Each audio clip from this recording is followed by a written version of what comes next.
7th match, Zack Sabre Jr., Shane Haste, This is the one I'm looking forward to. TMDK goes up against Shota Umino, Filthy Tom Lawler, and Fred Rosser.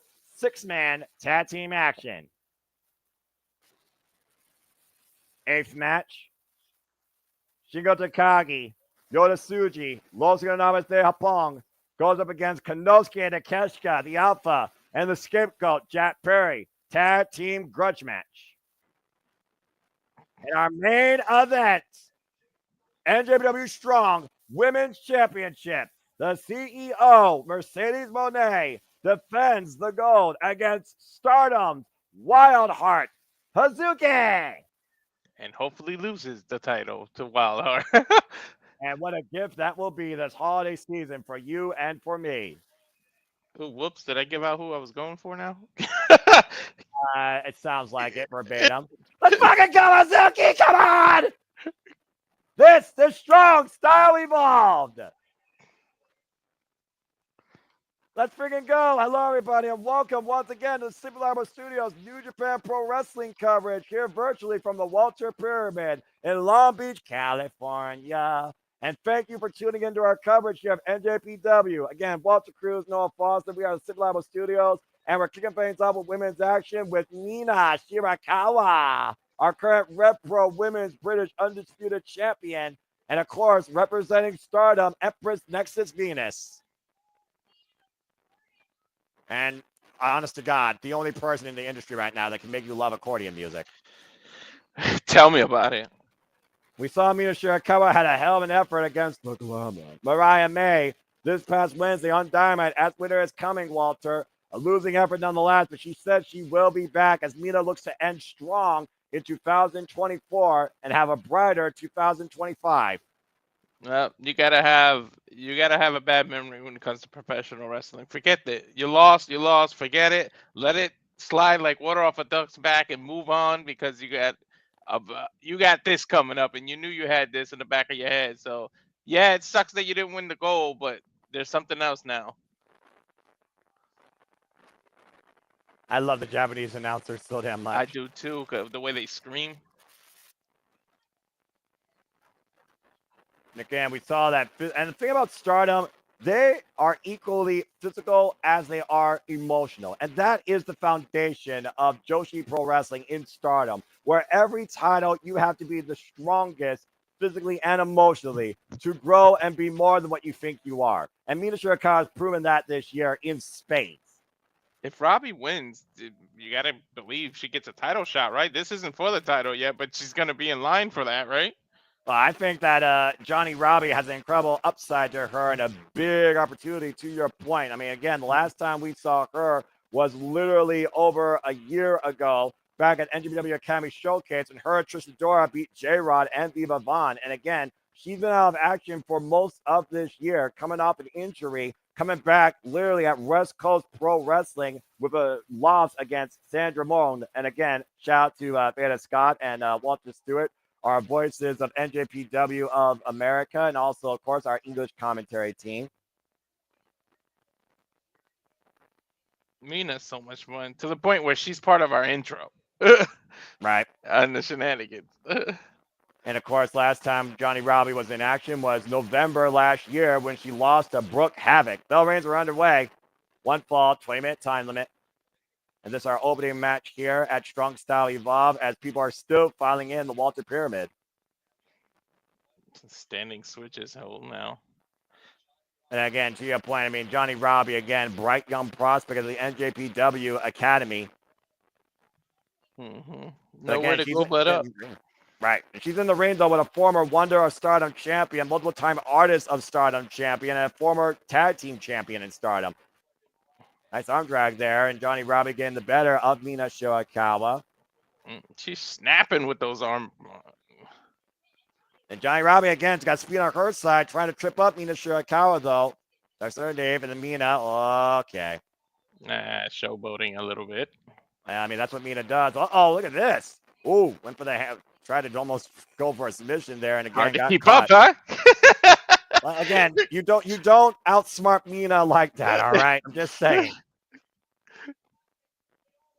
Again, Johnny Robbie, one of the brightest prospects in all of wrestling. Of course, she's a freelancer with 3 years of experience, trained by Ray Rosas out of Millennium Pro Wrestling Academy. Ooh, being tripped up. Now she's on the apron there. Ooh. Up and over with the boot to the midsection. You gotta wonder the wear and tear of Mina Shirakawa from that war she had with the Glamour Rame on Wednesday. Cover, hook the near leg, got a 2 count. That was simple but effective. Just a boot right to the stomach. I mean, you knock the wind out of your opponent, they can't function. Mhm. It's honestly, not that hard to think about. Not at all. And again, the fact that you talked about before, you can't figure out losses, you also can't figure out what plagued you and what cost you your career. Again, the worst thing for a wrestler is time off. It is ring rust. And here we have Johnny Robbie, one of the best right now in the business, not showing no signs of fatigue, wear or tear, or any signs of butterfly, showing great confidence, great poise. Cover, hook at the far leg at a 2 count. An overall great fundamental strategy. Mm-hmm.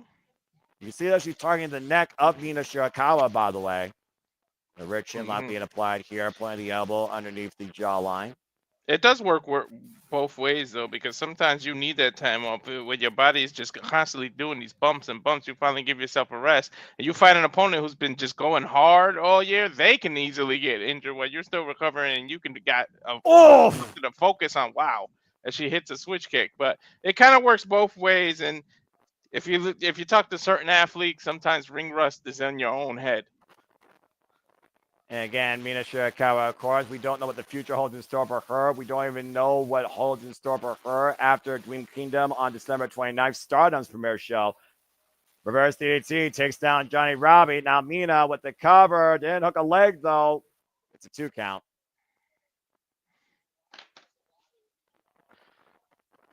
I mean, again, I tell you all the time how I hold Joshi wrestling above anything here domestically for women's wrestling for the right reasons. Whether it's Sendai Girls, Marigold, whether it's Stardom, whether it's Tokyo Joshi Pro Wrestling, they are the strongest foundation of competitors in the business.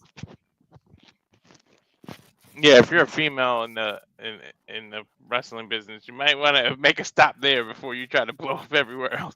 Well, I mean, look at Anna Jade. Look at the growth she had during her run, the 5-star Grand Prix, being in the ring with the likes of Mina Shirakawa's running mate Cena and so many others, with a win over Momo Kogo. Nice trip up there by Mina Shirakawa. And of course, Michael Satomura, who founded Sendai Girls, is once again their champion while she's on her retirement tour. Is that the knee Johnny Robbie injured earlier this year? Because Mina seems to be focused on it.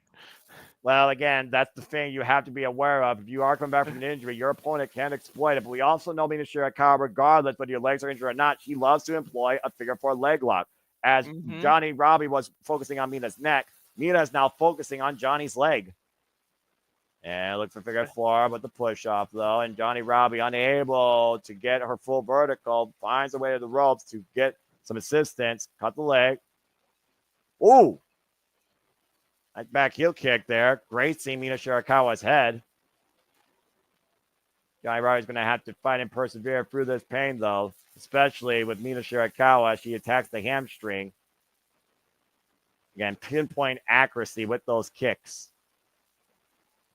And, of course, might be looking for that glamorous driver, her finisher. Robbie, though, countering. Hooking her up. Northern Lights suplex with a bridge. Gets a 1 count. Oh, maintains control, though. Hooking up Mina possibly for another German suplex. Northern Lights, leg capture. Kick out at 2.5.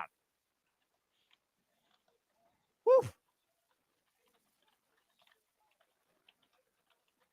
And the fact of the matter that Johnny Robbie had a great position on that compromised leg, but had a firm grip on Mina's neck, goes back to the extent of damage both of them have done to each other so far in this match. And right now, Johnny Robbie might be looking for a package pile driver. Mina fighting back, though. We've seen the effect of what that does. Exactly. And again, look at Mina maintaining control of that left leg. The modified ankle lock, though, now turning her around and uh-oh. Figure 4 leg lock applied. And it might end right here, where your own knee is your worst enemy unless you can roll over and reverse the pressure or find the way to the ropes. Look how far she is from the ropes, though. Oh, well, there she is. Now she's a little closer. Yeah, she's close, but is she going to tap Mina, literally pulling back as hard as she can? And again, Mina Shirakawa right now, literally, and Johnnie finds her way to force the rope break. You gotta remember, you're not only carrying your weight, you're carrying your opponent's weight while you're trying to drag to them ropes there. Yeah, while hyperextending your own knee. Mm-hmm. Ooh, up kicks now. Again, she needs to create separation. She needs to find a way. Again, NJPW Academy stand-up, as I talked about. Good combination there. Went for the back fist. Oh, my gosh! Damn! Robbie went down hard off that gracing spinning back fist by Mina Shirakawa. Now Mina up in the corner. She's gonna go for it here. Looks to put her away. Crucifix bomb. Run down the cover, shoot the half, hook the far leg. No! Whoa. I thought it was over. That was as close as it gets without the bell ringing. I think she's signaling for a Michinoku driver. Oh, wait a minute, inside cradle, small package. Ooh. That's the problem with being overconfident there, Noah. And again, schoolgirl, deep roll up. Oh, rolled through just a little too far, almost caught her. Down. She got rocked with that rolling strike. I think she's going to go for the Michinoku driver now.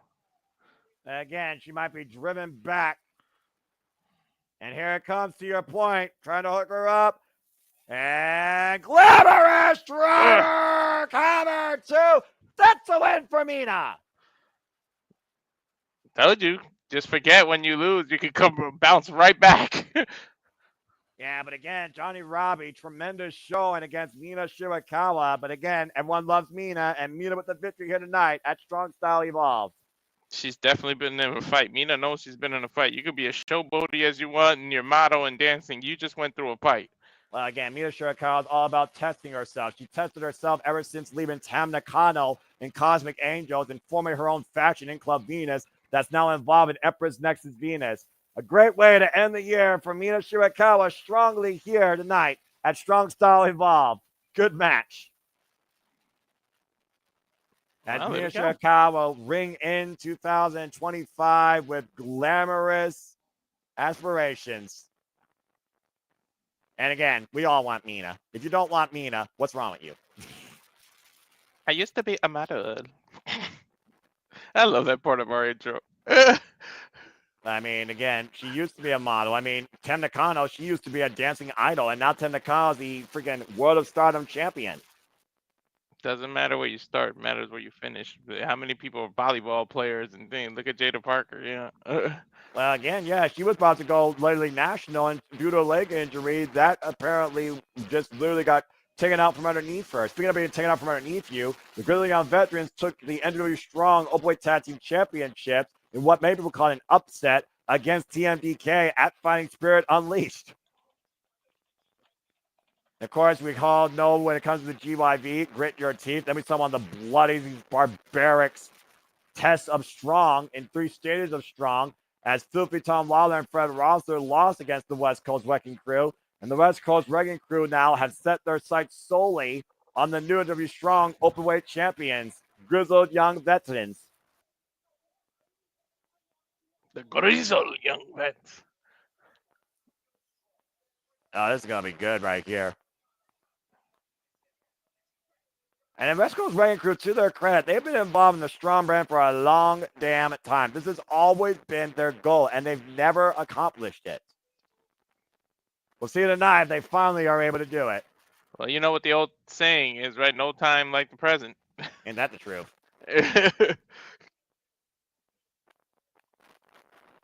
Well, here we go, folks. NJPW Strong Openweight Tag Team Championships on the line. Again. Okay. Seeing me on my screen just makes me happy. Oh, I thought I spelled Jorel's name for a second. That's why I was like looking at the banner, but no, I got it right. And you see Jorel, of course, Royce Isaac. You know him very well, Walter, from his times in Bloodsport. Mm-hmm. The fact that these two are once part of Team Filthy, and literally we have seen this year the fallout and the dismissal and destruction of that team quite literally at the expense of Filthy Tom Lawler's hair even. Royce Isaac and Jorel Nelson are literally in it for themselves as the West Coast Wrecking Crew. and have finally feel like they have nothing standing in their way in winning those NJPW Strong Openweight Tag Team Championships. And of course, it's not their first chance at those titles either. You know, this is gonna be how the Grizzled Young Vets are and how they fight, and they literally it's funny that it's called the Strong Openweight because damn it, that's the strong style that they use literally, no matter what company they're in. This is accurate. It's just great to see the Grizzled Young Veterans truly and back in true form. Grit your teeth! Of course, we've seen the GYV across ROH, AEW, one of the most notorious teams out of the UK. Of course, the inaugural NXT UK Tag Team Champions, now the current NJPW Strong Openweight Tag Team Champions. Anytime the GYV have entered the tag team scene, gold follows shortly. And the rest of the division steps up when they know they got these two. The 10th strong Openweight Tag Team Champions in these titles' history. Following a legacy led by TMDK, Motor City Machine Guns, Hikuleo, and ELP, just to name a few. Is there a team that's going to beat the GYV at this point with the same drive and dirty tactics that you sure are going to be employed? West Coast Rain Crew might literally be that duo here, Walter. Maybe. We got to see. I'm looking for it's going to be impactful and heavy hitting this match. I don't think there's going to be too many real wrestling holds, just bangers. So you consider more of a brawl than a technical clinic, is what I'm hearing. Exactly. I mean, just look at the four we got. That's fair. You hear the pyramid right now. A bit of a partisan crowd here. And of course, we have a pro West Coast crowd. I'm not just saying that because, of course, California is the home of West Coast Pro Wrestling, and we are literally here in Walter Pyramid in Long Beach, California. By the way, shout out to Kosei Studios, JJ Williams, and Steven. Good to see you. And again, this card, it's going to be dynamic, action-packed, wild, strong-spirited, tested. Enjoy the conversation if you can. Check out NJPW.com. And I really encourage people to check out NJPW.com, if nothing else, the first week of the new year, because that sets the tone for New Japan Pro Wrestling's entire calendar year. Mark my words. That's why I waited till today to sign up so that I at least get that the first week of January in there. And again, Long Beach, California right now, of course, natives, Royce Isaacs and Jorel Nelson right now, testing his grit with James Drake. Great agility there by Jorel and Isaacs. James Drake taking Isaacs, keeping that's Isaacs in the ring. Oh, it took him down with a vicious shoulder block. Royce Isaacs, by the way, is the one that's bald, in case you don't know. Jorel Nelson is the one with hair. I was going to say, but I didn't want to correct you, so I stick with it.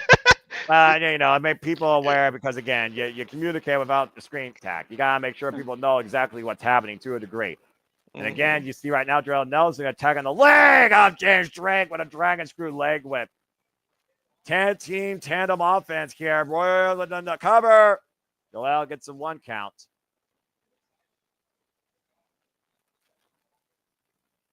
And of course, Royce Isaacs. We were talking about Bloodsport. Royce Isaacs literally coming off GCW events most recently. Of course, the West Coast Rank Crowd had no rest since Fighting Spirit Unleashed. And again, you give the Grizzly Young Veterans a moment. They will capitalize. Now we have Zach Gibson, Liverpool's #1 in action with Jorel Nelson. I still, the jury's out there. I still think he should have been the inaugural NXT UK champion, but that's just me. Massive uppercut as someone who followed progress for quite a period of time. Uppercut barrage here right now by Jorel Nelson and Zach Gibson. Zach Gibson with more of a reach and height advantage. These European uppercut exchanges. Good grief! Sheesh. Oh, and there's a kitchen sink knee and the snap there. That'll take you down. Where's Claudio when you needed you? Would have a European uppercut fest. And again, immediately going to the ropes, though, as Jorel was looking for the crossface. Great awareness by Zach Gibson. Royce Isaacs, though, again, he's been involved most recently in Bloodsport in a losing effort against Josh Burnett. via KO at GCW, highest in the room 3. Sheesh. That was like, I mean, Street Fighter levels when they scream across the screen, KO! Because, sheesh. He got them hard, didn't he? Yeah. What do you expect from the War Master himself? Covered here by Royce. He gets 1 count. I've seen Josh Barnett knock out people with just suplexes, okay? That's fair. And look at the strain for Royce Isaac here, having Zach Gibson in the gut wrench. Is that, yeah, that's like a pump you up gut wrench. I mean, again, literally Royce Isaac is having his way with Zach Gibson. Zach trying to escape, but can't escape until Royce lets him. Incredible show of strength there. I mean, there's one thing we could say about this year, Walter, and everything we've covered and seen. It truly has been a year of never say never. Anything's possible. Again, we didn't think that the GYB were going to beat TMDK back in November. So there's a real chance West Coast Wrecking Crew could end the year finally with what they've been trying to do since being part of New Japan Pro Wrestling. Whoa! You never know. I mean, that's an understatement, 2024, saying never say never, because, sheesh. You're right. And GYV, they have that silent, non-verbal communication and cohesion that makes them so strong as a tag team. Of course, this is the West Coast Wrecking Crew second chance this year for the NJPW Strong Openweight Tag Team Championships after falling short back at Windy City Riot in a fatal 4-way, thanks to their former leader, Soupy Tom Lawler. And again, TMDK, of course, have been ruling this year in New Japan Pro Wrestling. Shane Hayes, Mikey Nuko still with intentions on regaining those titles and the IWGP Heavyweight Tag Team Championships that they lost both those titles within the span of a week. And right now, yeah, literally, it was one show in New Japan Pro Wrestling. I forget the show. I think it was Power Struggle. That's what it was, Power Struggle. And then literally when they came over here, Fire Spree Unleashed, they lost the strong titles to the GYV. Yeah, there's been a lot of TV shows this year. Just saying. Oh! Taken down, backdrop suplex, and somehow James Drake holds on. How the hell did he hold on after that? Grit, dude. Grit. 5 minutes had passed. As of course, we get our time limit milestones here in NJPW. And again, Steven, it's been a wild year. Also, if you don't know what's been going on this calendar year in NJPW, folks, you go to NJPW1972.com, and they literally will give you a month-by-month summary, recap, and highlight. The biggest highlights of the year for me, besides the G1 Climax, Dominion, New Japan Cup, Sakura Genesis, it's been a hell of a year for New Japan Pro Wrestling in what I can only simply sum up as the rise of the new generation.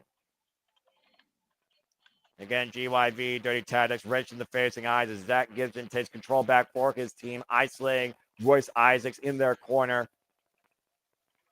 We've broken away from tradition where the G1 Climax winner did not wait for the Tokyo Dome for their match. They literally beat Tetsuya Naito and Ryogoku Sumo Hall back at the return of King of Pro Wrestling. And now Zack Sabre Jr. is the new IWGP World Heavyweight Champion. There's a cover there by Zach Gibson. Gets a 2 count. And also this year's Tokyo Sports MVP Award recipient. Congratulations to the front man.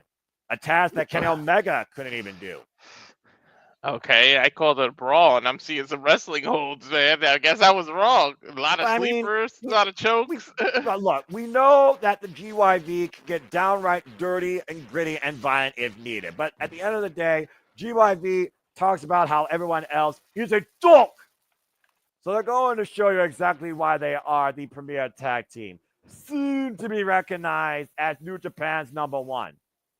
What a back body drop by Royce Isaacs takes Zach Gibson up and over. A tap made to James Drake. And again, Royce Isaacs looking for the tap, but James Drake immediately on the attack with the waistlock applied. Yep, waistlock, putting him kind of in the amateur wrestling position. Oh! Standing switch into a German. And again, tap made. Jorel Nelson legal spear out of the corner. Oh! Zach Gibson, great agility here. And wiping out James Drake, just throwing his body into him. That's one way to get in the ring, I know. Yeah, no kidding. The hot tag made. Stacking up the GYV in the corner, Jorel Nelson lining up James Drake and Zach Gibson. Grizzled Young Veterans, by the way, with a recent defense of the NJPW Strong Weight Tag Team Championships against MXN Collection on Ring of Honor. Up and over. Again, you may not agree with the West Coast Wrecking Crew when it comes to some of the tactics they've done this year, but you can't argue with the respect you have to give them for their drive to finally be NJPW Strong Openweight Tag Team Champions. And Jorel Nelson right now creating a ton of momentum here for his team. From faceoff James Drake, from faceoff Zach Gibson. Might be looking for 2 for 1. Counter. Oh! Oh! Tag. Held him for a rising insecurity to the back of the head. And again, Royce Isaacs, though, bulldozed over the Grizzled Young Veterans. Man, they might actually do it, Maiwa. Well, Royce Isaacs right now has definitely recuperated and is legal, attacking James Drake and Zach Gibson, respective corners. Let's keep in mind who's legal here, though. Massive suplex to James Drake. Wow. He literally picked him out of the corner before he did that. And Zach Gibson set up and over to the floor. Now both the legal men are in the ring. And James Drake might be looking for a guillotine or spike DDT. No, it looks like he is wearing him down for a guillotine here. Guillotine locked in. But look at the strength, though, of Royce Isaacs. Hoisting up James Drake, but Zach coming to the aid of his partner. Again, great awareness. Waistlock applied. Zach Gibson pushing Royce to the corner. James Drake flying in with the splash. Again, this is the well-oiled machine known as the GYV. Oh! It's all about the domination and the isolation. Modified submission hold. Almost a Koji clutch here being applied by James Drake. And Isaac's trying to fight back, though, while Zach Gibson's putting the boots to the side of the head. Jorel Nelson trying to come to the aid of his partner. Royce Isaacs might be out here, though, Walter. Both two double submissions here, and he's stopping him from being able to break it up, is what it is. And you see what you have in play here. Shankly Gates. How is the ref even allowing this? Shouldn't the other two? I thought the rule, well, it's New Japan, but the rule is you only have 5 seconds to stay in the ring after you tag. Look, when it comes to the titles, you gotta offer a little bit of leniency, especially when it comes to the aid of your partner. All right, I mean, Retsu's Umino has one of the longest leaches in all of refereeing. Okay, so I mean, New Japan Pro Wrestling, they will flex as needed. Well, you know, you don't want a match to end like that. I think they're announcing the time limits coming up. No, I didn't hear it. I had my TV kind of turned down so we could talk. 10 minutes past. Again, this match, of course, has a 30-minute time limit. And it looks like West Coast Wrecking Crew drawing the line in the sand on the lion mark, asking for the GYV to meet them center of the ring. I'm not sure who's going to get the better of this standoff. Oh, here we go. We'll find out momentarily because they are swinging. There's the brawling I was talking about, Noah. Yeah, this is what it means to be the strong Openweight Tag Team Champions, Walter. Grit your teeth, test your might, showcase your spirit. Oh, And now James Drake hoisted up by Royce Isaacs, Jorel Nelson. Great combination here with the power bomb, Falcon Arrow. Isaac isn't legal, right? I lost track now. And again, West Coast Wrecking Crew, they're fired up. Royce Isaacs is still legal, and Zach Gibson is also legal. Double leg, knees in the corner, uppercut, barrage. And once again, GYV isolated. Pop-up power bomb by Jorel Nelson. Now looking to turn him over. What is this? Slingshot into a stunt. Oh, into a Death Valley driver, maybe? Over the knees of Jorel Nelson. This might be it, new 10 chefs. No. That was a move. That's a double team move. And again, Jorel Nelson, though, not frustrated, immediately going for the attach. Royce Isaacs, they know they're in control. They're that close to finally winning the gold. He literally did a slingshot into a Death Valley driver over some knees. Wait a minute. That's crazy. James Drake, though, again, coming to the end of his partner. There's the schoolboy by Zach Gibson. He's got the tight. Ooh, and it's only 2. That was close. And again, Royce Isaacs, Superman punch, excuse me. And again, Royce Isaacs jacking the jaw of Zach Gibson. Oh, the scarf of James Drake. Right around the throat of Royce Isaacs, outside the referee's the crowd, you didn't see nothing. Well, I mean, it's a proverbial thing. What happens what the referee doesn't see, right? It doesn't happen. And again, Royce is feeling that, though, especially after being trapped in that Koji clutch earlier. Jorel Nelson nowhere to be seen right now. Every time I think one team has the momentum, the other one. Wait a minute. We forget your chief. And meanwhile, James Drake being go for the schoolboy, deep roll up. Look at the tight West Coast Wrecking Crew team. Got it! They finally did it. Holy shit! They beat Right. the Grizzled Young Vets! Royce Isaacs, Jorel Nelson, out tricking the GYV, have finally fulfilled their destiny. We have new NJPW strong openweight tag team champions. West Coast Wrecking Crew did it. Turnabout's fair play, right? They tried to pull tights a little while ago.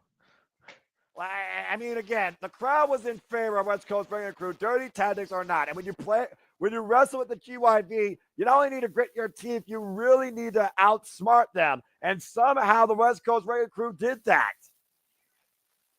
Some way, somewhere, there's a will, there's a way, as they say. Now, congratulations to Royce Isaacs and Jorel Nelson finally fulfilling what feels like an eternity journey in becoming the brand new and the 11th NJPW Strong Openweight Tag Team Champions. I gotta admit, I didn't see that coming, Noah. I thought after the scarf choke, he was going to grit your team, and that was going to be it. But somehow, Jorel Nelson was cognitive enough to pull Zach Gibson away and even prevent Zach Gibson from pulling James Drake away, being caught in the schoolboy roll up with the tights in hand by Royce Isaacs outside the Red's vision. And we have new NJPW Strong Openweight Tag Team Champ. Wait a minute. Hold on. Wait, hold that thought. What is this? Hey, it's Dragon Romero. He wasn't scheduled to be here though tonight. What is this about? Well, I mean, we know Dragon Romero is high up in the NJPW cabinet as well as the AEW board. He is also a coach and trainer for the NJPW Academy. Well, tell me he's about to make them put their title right back on the line. I don't. Well, this is New Japan Pro Wrestling, and usually as soon as you have the chance either defend or crown, a new challenger steps forward. Let's hear what Dragon Romero has to say. Good to see us. Probably what it is. New challenger. Player 2, hit the start button. I guess we'll find out here momentarily, won't we?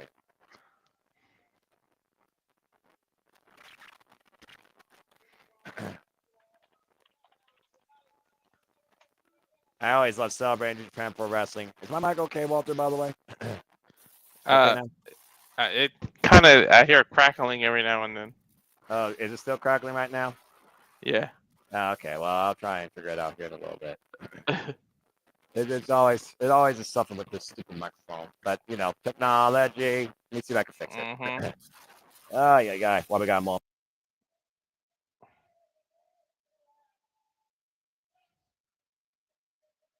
Blood, sweat, and tears spent right here to see you guys pull off this tonight. It's truly magnificent. Oh, so maybe he just came out here to celebrate.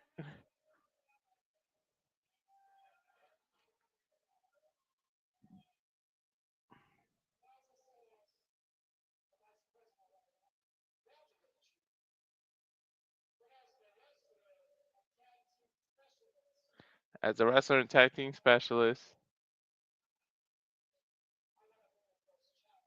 I want to bring you first challengers. I can't hear you, Noah, if you're talking.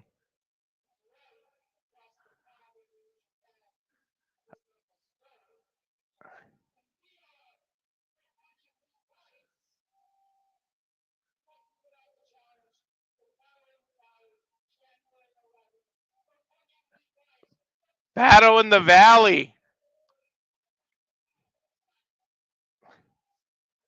He just challenged him, Noah. Stand by, folks. Technical difficulty.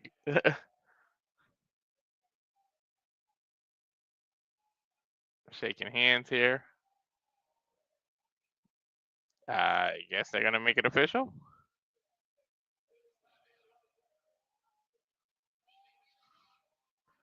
Up. Isaac's attacking him with a German suplex.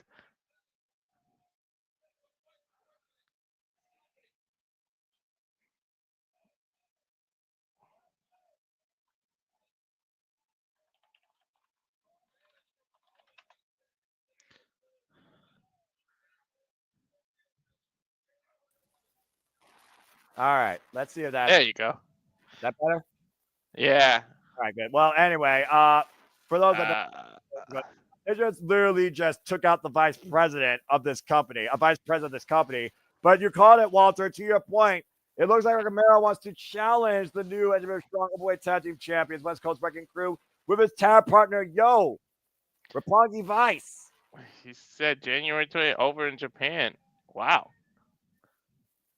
Well, no respect. Wait, is that part of the one we're calling? No, that's January 20th, right? I think so. I have to double check the schedule. Yeah. But either way, we got new Strong Tag Team Champions. You said it right before. You said usually once you win the title, the new challengers come out, and there you go. But man, he just gave him some praises, and look what they do to take him out. Well, let's be honest here. West Coast Wrecking Crew are still as dirty as they come. Well, from tag team action to fatal four-way action, time for a preview of our fatal four-way dance at Wrestle Kingdom. This is going to be fun.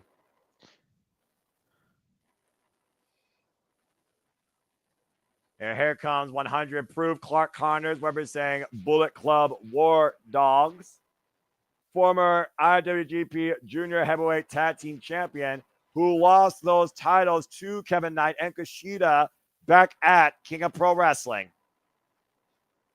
And they are hell-bent on getting what they call their side bitches back. This dude looked like he belonged to Chippendale. Believe it or not, he and Thekla of Stardom became a tag team at the crossover special called Sex and Violence. So you may be onto something. Mm-hmm. That's Clark Connors, right? Yeah, that's Clark Connors. And again, Clark Connors and Drilla Maloney started off the year as IWGP, Junior Heavyweight Tag Team Champions, only to lose them to Catch 2 and 2 at Wrestle Kingdom. Dude, he's literally bringing a weapon with him to the ring. Well, I'm There going are to tell no you rules, right? It's a fatal four-way. well, yeah, I suppose. But also, Walter, I'm going to tell you this right now since you're not familiar with New Japan Pro Wrestling. Bullet Club War Dogs don't give a shit about the rules. David Finley's MO is two things: bring gold or bring bodies. Yeah. I think I believe Bullet Club is a thing now. I mean, it's always been a thing. What are you I know, but sheesh, it just pun intended, I guess. It just keeps evolving. I don't know if you say evolving or devolving, because arguably this is the most violent installment of Bullet Club ever in history. Mm-hmm. But of course, TJP has also shown he can be quite violent, bringing out the Oswong after we saw TJP accept the open challenge of Konosuke Takeshita back at Fighting Spirit Unleashed, tested the Alpha quite to his limit.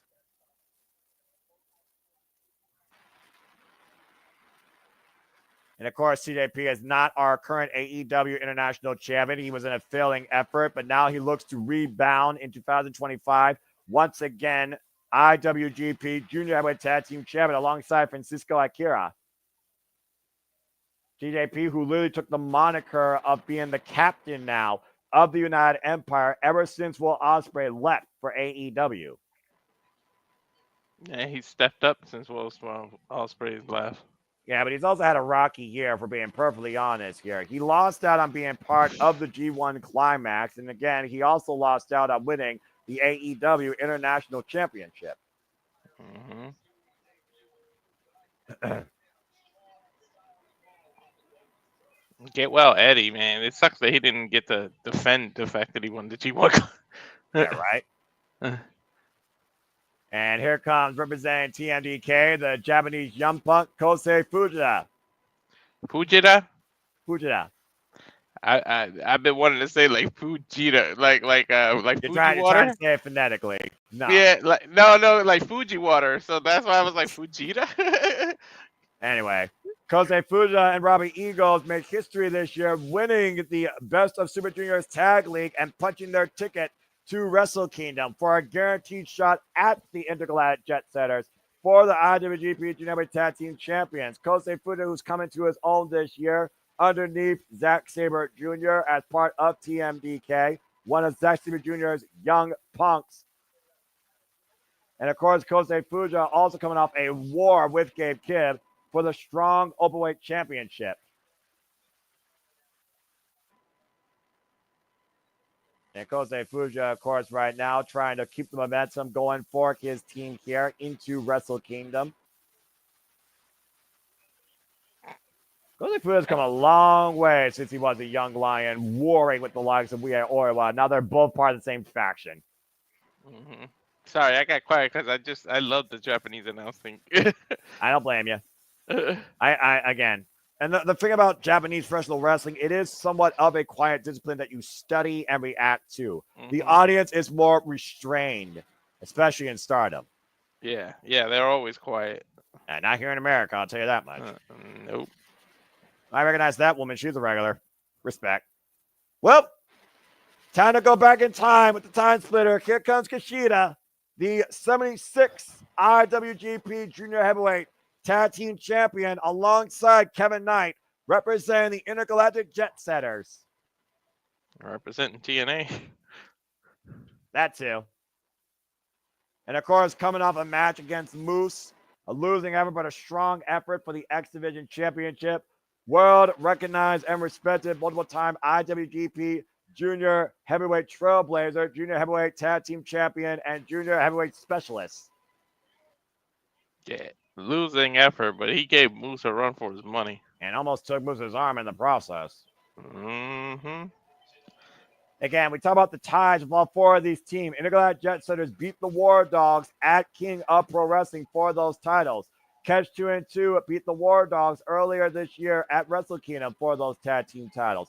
Kosei Fujita and Robbie Eagles are going together as a tag team for the first time after those titles. And Robbie Eagles is a former IWGP Junior Heavyweight Tag Team Champion alongside Tiger Mask. Yep. Kushida has 6 arms he can go after now, so. Again, to your point, fatal 4-way action. First pinfall submission inside the ring wins this match. I do wonder, though, with the fact that everybody here pretty much has a target at the goal. To your point, I wonder if the focus will only be on Kushida. And for the War Dogs, is it better to neutralize one of those teams if one of the partners can't be part of the Fatal 4-Way at Wrestle Kingdom? Again, the War Dogs don't tend to win. They tend to hurt people. Exactly. There's always strategy involved in these kind of matches, but I don't know if we'll see temporary alliances. All 4 of these people ain't going to care. They just want to hurt each other. Yeah, but like you said, Kushida may be the target.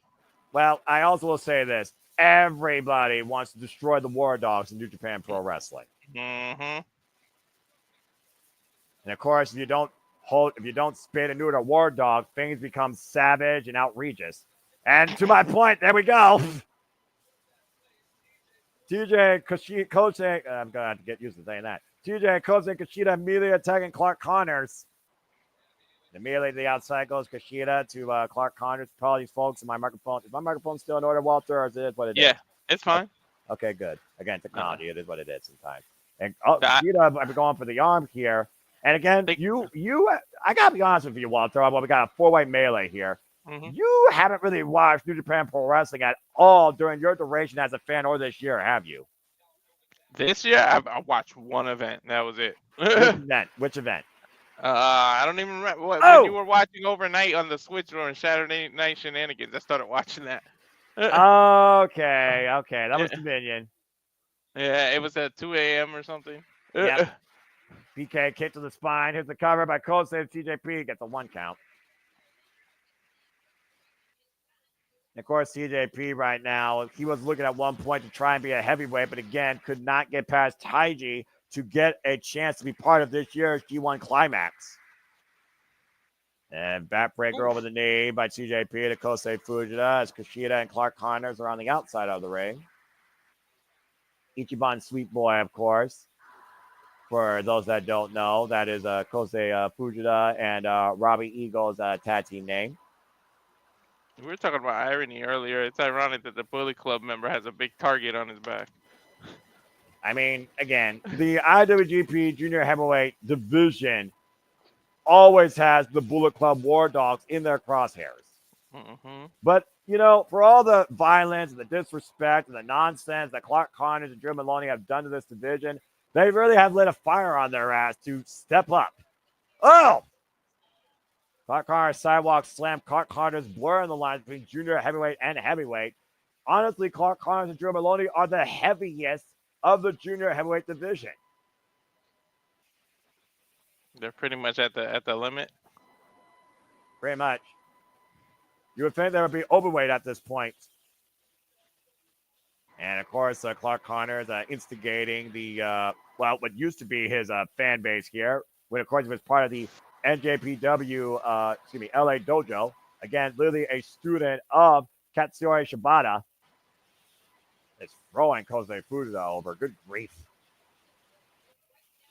Again, Clark Connors, Alex Coughlin, all became Bullet Club War Dogs, and Alex Coughlin now officially retired from wrestling. I wish him all the best and whatever the future holds him. Now, TJP squaring off against Clark Connors here. And, of course, Clark Connors and Drew Maloney put TJP in a coffin last year. Damn. You've seen the heated battles, of course, with Bullet Club War Dogs and the United Empire. Of course, back in Osaka, it was a dog pound steel cage match that the Bullet Club War Dogs destroyed the United Empire and sent Will Ospreay out to AEW. I've been shopped at TJP in the corner.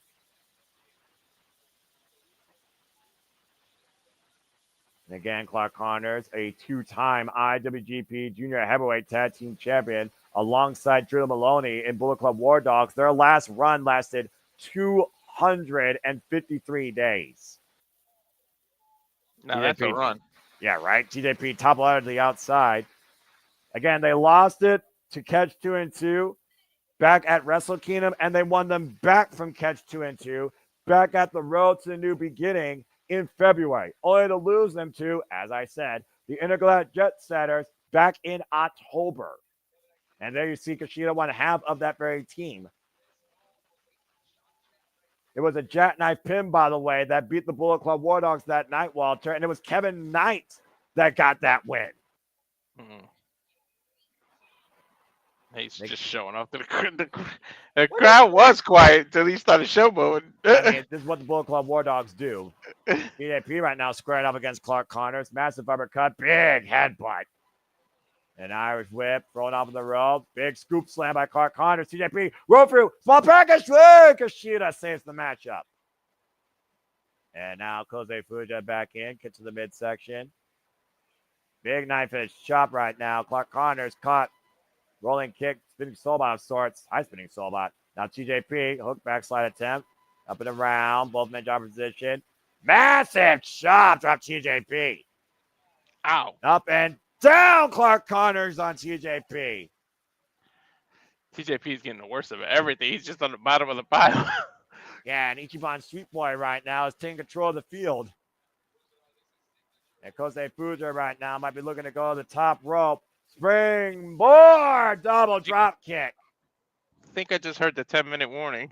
Yep, we're 10 minutes in, and this match, folks, does have a 30-minute time limit. And again, for everybody that's tuning in to this coverage of New Japan Pro Wrestling tonight on your Sunday Eve, courtesy of About Studios. Thank you all. Hope you're enjoying the reactions, the coverage, education. As of course, we are building our way towards Wrestle Kingdom and Wrestle Dynasty, January 4th and January 5th from the Tokyo Dome. Does Fujita have shoulder issues? I can see the medical tape on it. Oh, God! What a spear on the apron. And yes, he does, by the way. He's had those for quite a period of time. That's his version of the Kinesio tape? Basically. That's the version of many wrestlers' Kinesio tape in New Japan. And again, Kushida, combination offense. Cartwheel dropkick drives Clark Connors to the outside. Daniel Munez, again, good to see you. And I hope that the Lions are doing well for you. Intergalactic Jet Setters, by the way, have been tag team champions now for 63 days. Tornado DDT by Kushida sends Clark Connors down hard on the floor. And it could be Kushida that puts away the field here. There's the stomp right to the arm. We know he summons that up for the hoverboard lock. And then right now, the two veterans here in the ring, TJP and Kushida, by the way. We also saw the Intergalactic Jet Setters, for those that watch Maple Leaf Pro Wrestling, defend those titles successfully in fatal four-way action. TJP is going to go to the top here. And it looks like he might be looking for that Mamba Splash. The Mamba Splash, and Kushida's in the drop zone. It's taking too much time. Ooh. And to your point, Kushida picking the ankle. Great technician Kushida is. Now the Maestro Cradle, and Clark Connors with the save. That is somebody you don't want attacking your limbs. Kushida. Whew. Yeah, again, Kushida already right now teeing off against that left arm. Irish whip, handstand. What? Clark Connors scouting it though. Ooh. Whoa, man! Holy shit! Connors literally just ran through Kushida. What God, a scoop slam to TJP. Explosive impact by 100 proof. I don't even know if you could call it out a shoulder tackle. He literally ran through him. I mean, again, he calls himself the Wild Rhino for a reason. Uh-oh. Might be looking for the spear. Whoa, what a leap by TJP. Double stomp to lower spine. Now looking for like an STF. Yeah, they already stretching. Kosei Fujita coming in, though. Taking down as well. Is he going to do a double one? Double Pinoy stretch to your point, Walter. He's got both Kosei Fujita and Clark Connors trap. And Kushida breaks it up. I couldn't even get it out. I was going to say, but remember, Kushida is still the wild card. He's still there. And Kushida knew he had to save the matchup here. Let's just be honest here, all right? Yeah, again, it's a fatal four-way. It's not an elimination. It's first to submit or pin. Well, look at this, though. Kosei Fujita and Kushida with the same idea to TJP's arm. Now Kosei Fujita looking for his own hammer. A Kimura. It Yeah, looks like he's trying to go for it. Oh boy, roll through. Kosei. Whoa, PK to the arm again. What? God, all four-man collide, all four-man down. And a quadruple clothesline, I guess you would call it. Yeah, that's fair enough. We're at the reset point now. And no kidding. Again, this is the pinnacle of junior heavyweight wrestling, elevated by the likes of Jushin Thunder Liger. To think these guys are all tag team specialists as well. Usually in a tag team match, you have a partner to tag out to. No one to tag out to here. Not at all. There, Kushida right now, back up to his feet. Might be looking for that Shote. Oh, and he got all of it to TJP. Now off the ropes. TJP, though. Blue fence press. Oh, wait, roll up. No. Wait, Kosei Fujita, wait, slot. Dead lift. German suplex. And Clark Connors, though, sends Kosei to the outside. Now Connors trying to take advantage of Kushida. Oh, Kushida, though, grab the arm! What's that hoverboard lock? And once again, hammer lock in the arm behind Clark Connors' back. But watch TJP. TJP to the top rope. Mamba splash! Ah, he got it on the back of Kushida. That's one way to break up the pin, Noah. Yeah, running in Seguri, though, by Kosei Fujita, drops TJP. And again, chain reaction here. Now Clark Connors hooking up Kosei Fujita. Counter. Ankle pick. Roll through. Kosei Fujita right now. Oh, look at this. Oof. Like a surfboard stretch. And again, we might see a tap out here by Clark Connors. Oh, wait a minute. TJP, though. Crucifix, Kushida down. TJP got it. Wait. Hold on. Was that a double pin? I think so, but I think the ref only saw TJP with the shoulders down. TJP snuck it. It was a matter of seconds, to your point, Walter. TJP with the crucifix trap on Kushida, while Kosei Fujita tapped out Clark Connors, if not simultaneously, just a second after. TJP wins this fatal four-way. I think that was simultaneous. This might be a little controversy here. Well, it doesn't matter. You can just say right now, catch 2 and 2, go into Wrestle Kingdom with all the momentum as TJP snuck it. And there's the official decision. Your winner of this fair four-way match via pinfall, TJP, pinning one half of the current tag team champions. The hell of a four-way dance, though. That's, I mean, you know how it is. Referee's decision is final. Yeah. I don't care what part of the globe you wrestle in. That's a rule in all wrestling companies. Referee's decision is final. You see Kosei Fujita and TJP squaring up here, while Kushida right now, of course, still holds the gold. Probably got to be hurt a little bit, and Clark Connors, you got to wonder what's going through Clark Connors' mind. So does this lead to Kushida versus TJP one-on-one now for the title?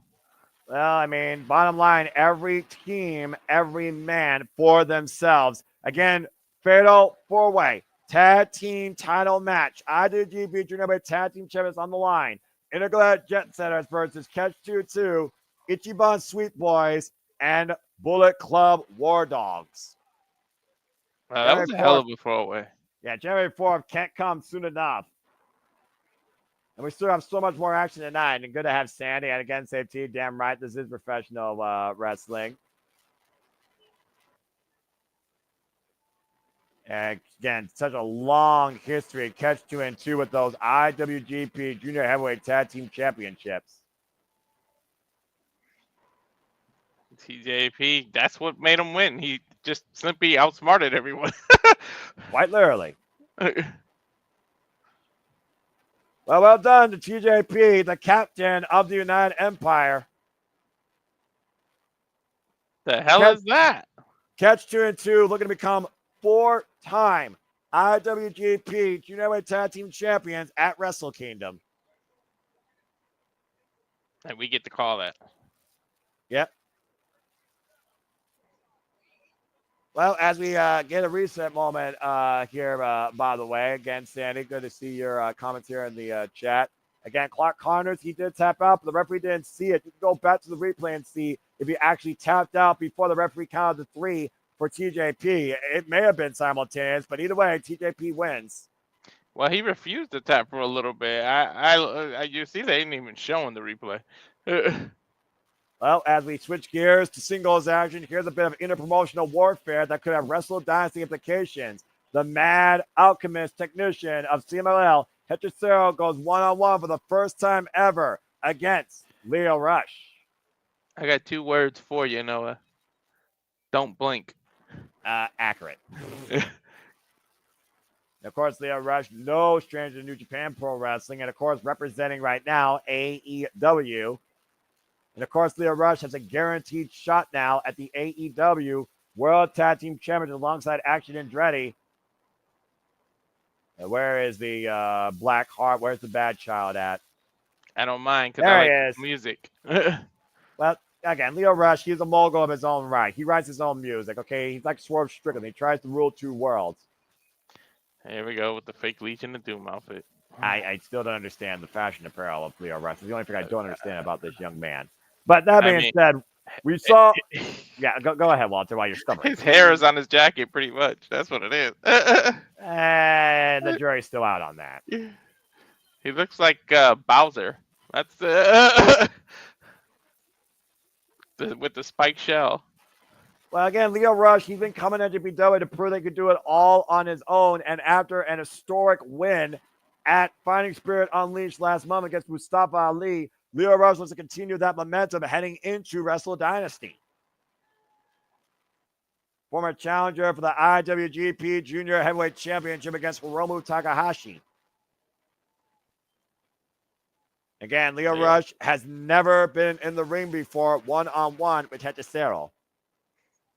Wasn't Lio Rush last year or 2 years ago considering not even wrestling anymore?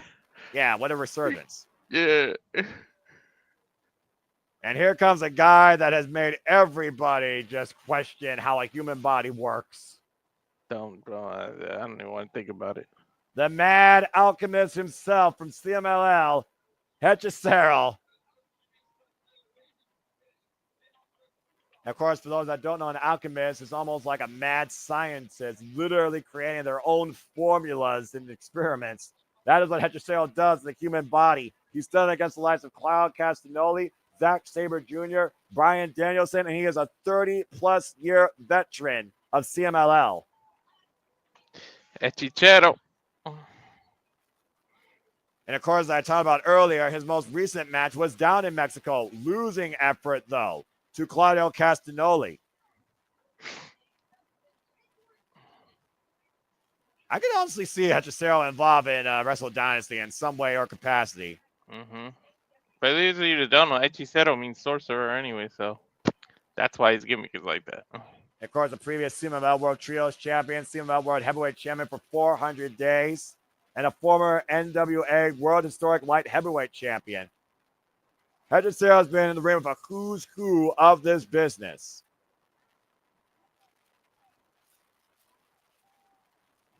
I just watch Hechicero and I marvel at the things he can do.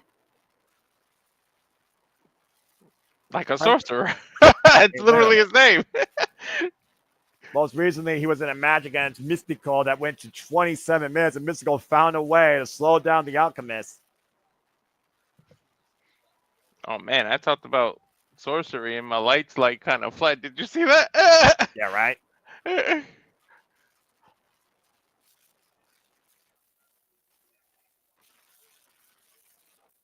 And of course, we talked about Wrestle Dynasty. We talked about representation. CMLL will have representation there no matter what in the four-way International Women's Cup. We already know now representing AEW will be Willow Nightingale, and representing ROH will be the Ring of Honor Women's World Champion at this moment, Athena. But Athena has to defend that title against Billy Starks this coming Friday in the Hammerstein Ballroom at Final Battle. And yes, folks, we will be calling ROH Final Battle this Friday as well. Athena's title run has been crazy. The longest reigning Ring of Honor champion in Ring of Honor history. Well, Lio Rush is just playing mind games? Like, what is going on? Well, Lio Rush knows he has to be very, very careful in the ring with Hechicero. Let's talk a little bit about the styles here, all right? Hechicero is a technical marvel. Lio Rush is a speed demon, quite literally. Mm-hmm. And you wonder how that works against somebody that necessarily you can't keep up pace with. Mm-hmm. I'm sure Hechicero can keep up the pace, though. I mean, if you come from CMLL, you got multiple different styles. The roll through, the ankle pick. And again, right now, trapping the arm of Lio Rush, keeping his body close towards center. Lio Rush, though, with the takeover. This is just smooth transitions. And again, go for the cover, unable to get the shoulders down. I don't even think the ref counted. I don't think he had a chance to. You see Lio Rush right now regrouping and rethinking in the corner. You can see literally if there was a mental bubble right now with Lio Rush's head. He's got to be thinking, how do I neutralize Hechicero? Hechicero's showing that his knees still work. I always appreciate you, Sandy. God bless you. And Lio Rush right now literally antagonizing the crowd here at Long Beach, California. The only other time, well, Hechicero clear the favorite, and I agree. The only other time Hechicero and Lio Rush have ever been in the ring together, Walter, was literally back in, believe it or not, the Forbidden Door Casino Gauntlet match in AEW. Sheesh. Again, Hechicero, of course, who previously was in the ring with MJF in a losing effort at the Forbidden Door.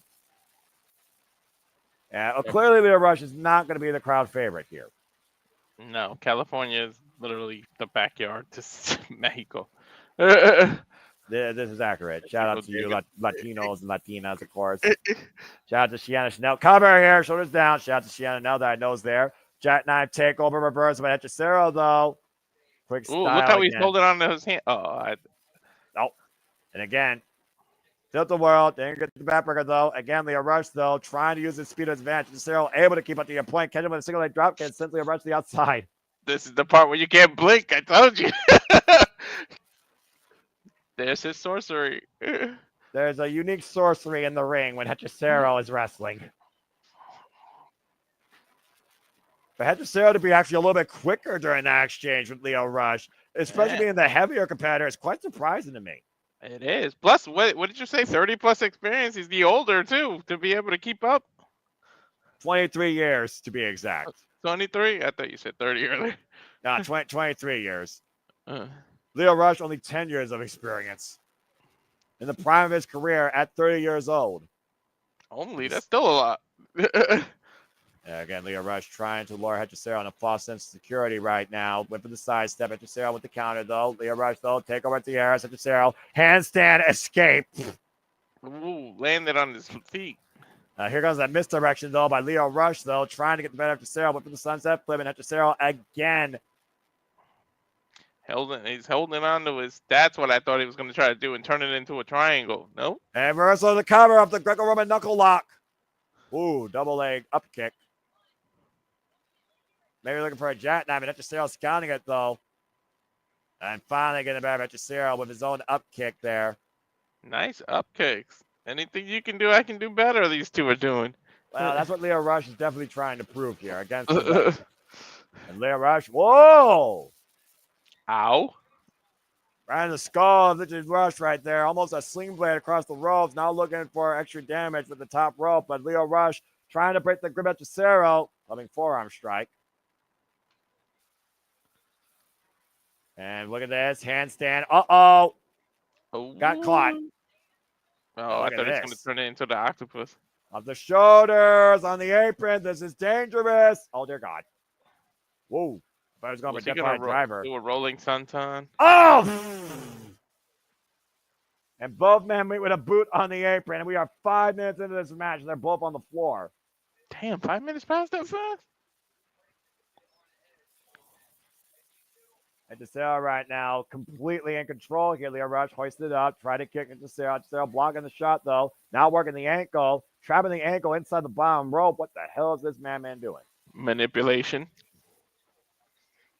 And literally using the ropes to his advantage. Almost a modified Romero.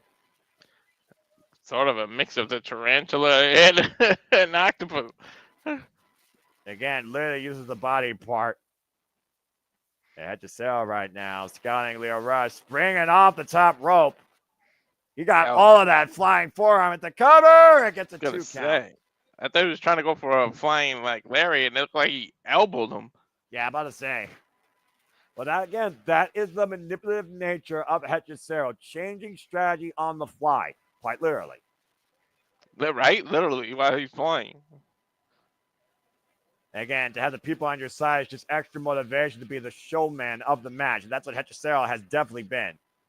Rolling through, trapping Lio Rush again. Lio Rush trying to find some control, unable to. Now maybe looking for a modified bow and arrow. Oh! No! That's a modified ankle lock if I've ever seen it. What he should do is reach for Leo's hand and pull it up and pull his shoulders back too.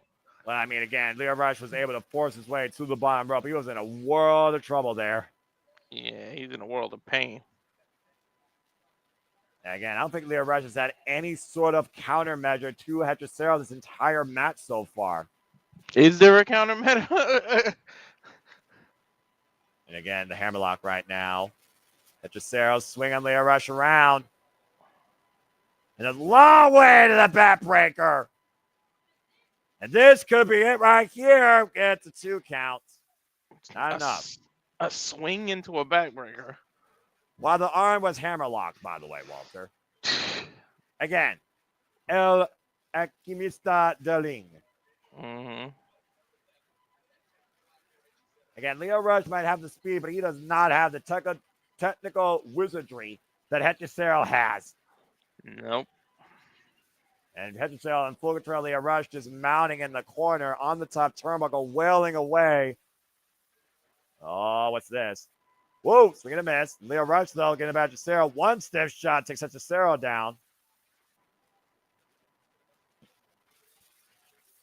And again, Lio Rush literally raising the ire of the crowd. Now up the top rope. Massive cross body. Got all of it. Hechicero back up to his feet, though. Hechicero got up faster than Lio did. What the hell? And Lio might have tweaked the ankle. He might be playing possum, Noah. Yeah, that's very possible, too. And Hechicero right now, not taking any chances. Sliding. Lio Rush, though, to your point, able to escape. Combination barrage there. Rocks Hechicero's jaw. The hell was that? This is a fray of offense that pissed off Hechicero, ending with an elbow strike. Oh, straps are down. You know what that means. That's a bad news. Oh, rolling back heel kick, grazing Hechicero's head. Nice martial arts kick. And these bursts of adrenaline here as really Lio Rush trying to kickstart some sort of way to the win. And handstand kick drives Hechicero down to the floor. Watch out, Lio Rush. Watch out, Lio Rush. Leo's got to stop mocking him because I wouldn't do that. I mean, he got all of that tope suicida launching like a bullet. Still, don't mock Hechicero. Again, Lio Rush being Hechicero back inside the ring. Hechicero trained by the likes of Cucho Villa, Donaringo, Mario Segura, and Shibata, all-time greats of the business. Whoa! Got the rush hour, the stunner up the second rope, hook the far leg, kick out at 2. It looked like he bounced off the bottom rope. It just got super hype almost. Yeah, he calls that low rope stunner the rush hour. But we know there's a lot more love in Hechicero here. Yeah, Lio Rush right now arguing with the referee as Hechicero is still very much in this. Hechicero took Zack Sabre Jr. to the limit back in Rev Pro earlier this year in August. Hechicero, though, grabbing Lio Rush, pushing him off the ropes. Lio Rush ducks underneath. Hechicero building his speed. And again, picking the ankle. Lio Rush dropping the elbow across the back. Whew. Finally, we get a chance to breathe, finally. You say that, and you know what's about to happen. I don't know. What is he? Is he kneeing him in the face while he... Monkey flip, reverse monkey flip, rolling up Lio Rush, but Lio Rush traps both legs, shoulder down. Oh, got 2 counts. The hell was that? You got to give Lio Rush credit to counter that. And again, cover again, up the single leg, got 2 count again. Watch Lio Rush, the roll through, went for that rolling kick again and got all of it. All of it. Tornado kick by Lio Rush. You said it. He's a speed demon. He's definitely showing it. Yeah, you see that sly smile on the Blackheart here. Making his way up to the top rope. Might be looking for that final hour, that split leg frog splash that beat Top Flight literally last night on Winners Coming Collision. That's what he was going for. Drop kick! Good God! Missile drop kick forward. Bang! Rising knee strike in the corner, running in. Off the ropes, Hechicero, though, up and around. And down. Oh. Cover by Hechicero, trap off legs, and got it! What the hell was that? It was almost like a Frankensteiner, but he came down with a leg drop. That was the victory for Hechicero right there. That's what it was, right? He conjured up something right there. The Mad Alchemist of Mexico with the win tonight. Lio Rush falls to Hechicero. That was freaking awesome. I told you don't blink. And again, like you said, California literally the territory for Hechicero. Mm-hmm. The backyard. I'm sure there are a lot of Mexican fans in there. It almost looked like he trapped him in almost a modified scissor leg drop. I don't know. That's what I'm saying. It was unique, is what it is. But it was effective. With Hechicero, that's all you need to know. Congratulations for Hechicero getting the win here tonight at Strong Style Evolve against Lio Rush. CMLL getting a victory over AEW. Could we see more of the same at Wrestle Dynasty? Could the female representative of CMLL win the first ever International Women's Cup and outlast Stardom, ROH, and AEW? That and so much more to come January 5th. We'll see. Oh, man, that was freaking awesome. That was hard to keep up with. Oh, look, he's signing people's masks. I like that. I mean, it's all about that, luchador spirit. Hechicero. Yeah, again, Hechicero, muy bueno. As soon as you said that name, I was like, who the hell names himself Sorcerer? I mean, the guy that literally conjures up moves out of nowhere. I guess. Oh, look, he's loving the crowd. Look at that, running up the stairs. He's a people's champion. El campeón de la gente. Sí. Sí. Well done, Hechicero. I love you, Noah. And I got nothing but love for you two and everybody here at Survivor Studios, by the way, that endures our madness when it comes to uncovering all things professional wrestling. Damn it. Please do yourself a favor and go back and watch the Saturday shenanigans yesterday. It had to be the best episode of the year, man. No doubt. Well, Lucha Libre action continues to roll on. We talked about the ties to CMLL. Well, you're looking at the ties right here. Hiromu Takahashi and Titan of Los Ingobernables de Japón are in tag team action now against the United Empire. Jacob Austin Young and Temporio. Man, I love the pace of this. No stupid ass commercials. No. I'll say it once, I'll say it again. NJPWWorld.com is the best streaming service for wrestling, next to Wrestle Universe.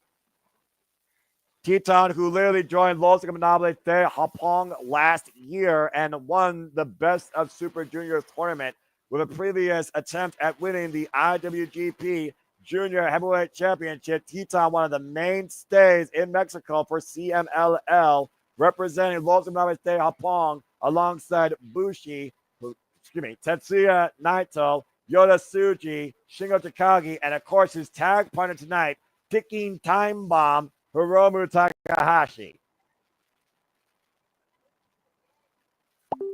It's always good to see Titan in a New Japan professional wrestling ring once again. Also representing CMLL, and of course Templario. Let me make sure I get that right. Templario is no stranger to Titan. If you looked at their work in trios action. I love the Japanese announcing, man. So, Yeah, Titan. Literally, it sounds like an anime. It's kind of what it is. And again, for those that don't know, thank you for that, Sandy. Templario is replacing the injured Hinare tonight. And there's the ticking time bomb. And the jury is still out if Hiromu Takahashi wants to risk his hair versus Mystico's mask in CMLL. That match has not been made official yet. I don't know. Would you risk it? This is a ticking time bomb we're talking about. He's crazy. He's all about moto, moto, moto, moto, moto, moto, moto, more and more and more and more fun at the expense of his own well-being. He's not wrapped in the head, and I love it. I can tell by the robe alone. And there's Daryl, by the way, in a fan's hand. Daryl, of course, that cat. My friend Sienna Chanel knows all about that. She owns the black and the red one. Anyway, Hiromu Takahashi, literally this generation's Jushin Thunder Liger, leader of the junior heavyweight division, multiple-time IWGP Best of Super Juniors winner and IWGP Junior Heavyweight Champion. He has literally semi-main evented the Tokyo Dome nearly, and has only have one thing left to do in his career for the junior heavyweights right now. Get them to the main event. But here's what's interesting. Hiromu Takahashi won the World Tag League alongside Tetsuya Naito. And instead of pursuing the IWGP Heavyweight Tag Team titles, for the first time ever, Hiromu goes one-on-one with Tetsuya Naito in the Tokyo Dome. And you know that Hiromu is thinking about that quite heavily here. But tonight, he needs to focus on defending LIJ's momentum against the United Empire. And honestly, this is a very unpredictable duo we got here in Hiromu Takahashi and Titan, because usually Hiromu tags alongside Bushi. So I'm digging the music. Well, of course, that's the music of the United Empire. The United Empire that's really been built over the last 3 years. They used to see the monikers in 2020, 2021, 2022, 2023, and 2024. An empire has risen, broken down, and rebuilt themselves again. Divide and conquer. That's the United Empire, led by the captain now, TJP. Fresh off his victory. Yeah, I mean, again, you got to imagine TJP had to lead the troops out here. And to your point, leading by example as Jacob Austin Young. There you see him on the left. And there you see representing United Empire tonight. By the way, two of the newest members of the United Empire, might I add. Templario. Why is their name the Ungovernors of Japan? The ungovernable ones is what you mean. And Naito, again, he comes off that nature, learning that down in Mexico. It's all about being tranquilo. It's that mental warfare that Tetsuya Naito puts his opponents through. He's literally been one where you think there's a script. He is happy to rip it up and rewrite it, and then rip it up again and rewrite it one more time. And that literally has been the nature of Ingonables de Japón since they formed in 2016. And again, for those that don't know, New Japan Pro Wrestling is literally a battleground of faction warfare. It always has been. Very curious to see how I'm sorry, folks. Templario. Templario. My words are getting better of me. I need to get a drink. It's okay. I got the Spanish Templario and Jacob Austin Young work together. That's why when I see the names and I translate it in my head, I'm like, why do they call themselves that? Well, you would be able to translate, so I don't know the full version of that. I mean, I'm not, probably Lucha Blog can tell you more about that. Go follow them, folks. No, but that's why when I looked, I was like, why is their name the Ungovernables of Japan? Because they literally were born out of Japan, even though the original faction was born out of Mexico by the likes of Rush. And again, Walter, we know we're going to have new champions crowned January 5th. It will either be the Young Bucks or Greto Khan and a partner of his choice at Wrestle Dynasty for the IWGP Heavyweight Tag Team Championships. Cincinnati is out indefinitely. Please don't be the Young Bucks. Dude, I'm just saying it's Young Bucks and New Japan. I'm just saying. Well, all right, yeah. And again, I Hiromu can separate it. Takahashi. What is in New Japan? I can separate it. Yeah, Hiromu Takahashi, beloved by every fan imaginable. At one point, we wasn't sure if Hiromu Takahashi would ever return again after that debilitating injury to his neck here in America at the expense of Mystical. Or Ryohei, excuse me, that was Ryohei actually. And of course, Ryohei, now Dragon Lee in WWE, one of Hiromu's greatest rivals. Bell reigns are underway for this tag team match. One fall, 3-minute time limit. United Empire versus LIJ. Definitely a Romu crowd here tonight, Walter. Yeah, Takahashi and Jacob are gonna start, I guess. Yeah, it seems like it. Yeah, Hiromu Takahashi. Well, never mind. I'm quite surprised actually by United Empire here taking the ungovernable approach in the early going against the crew that's known to do that. They're Romo right now. The strategy before the match clearly start fast and heavy. Whoa! I'm thinking Romo having his way with the United Empire, using them literally to his own advantage. I'm thinking Takahashi's gear. Makes me feel like it reminds me of some acid trips I had. Yeah, I knew you were going to say something like that. Romo just throwing himself across Templario. Now running around the ring again. Watch out, Jacob! Couldn't see that coming. And I think Romo's going for another run. It's coming! Good Lord. Ole! He might run all night. It's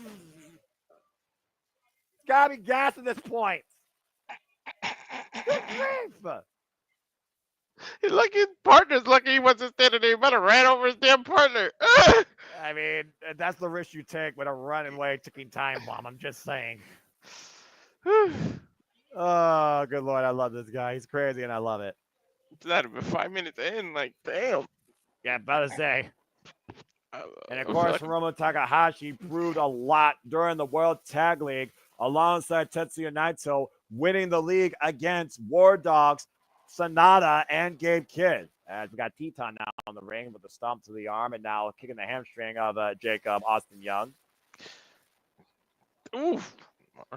Again, Jacob Austin. Yeah, I'm about to say pinpoint accuracy with that hamstring kick. And Hiromu Takahashi right now and Teton in firm control here.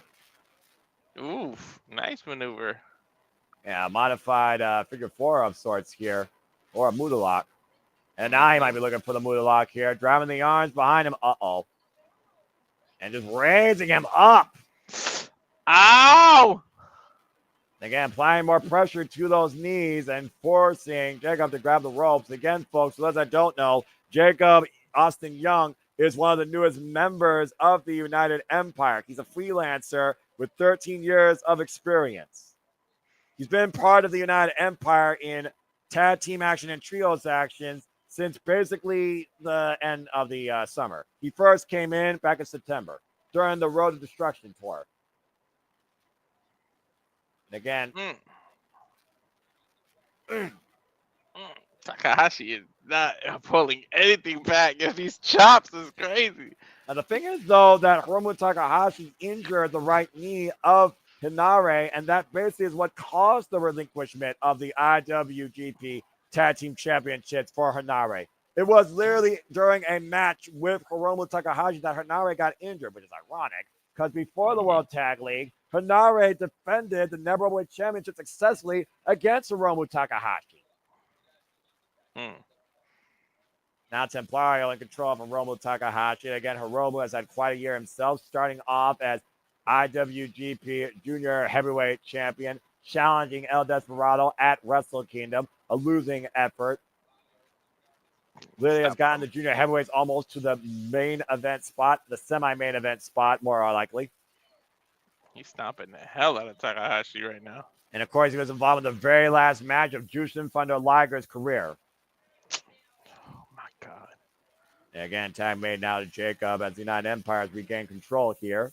And again, to the Prince of Pace, Kyle Newman, get well soon as well. Templario springing up. Drop kick, suplex combination. Great tag team offense in the United Empire. Cover by Jacob. Gets the 2 counts. Man, I can't even count the ways that could have went wrong. That's dangerous. The ropes are slippery as hell at this point.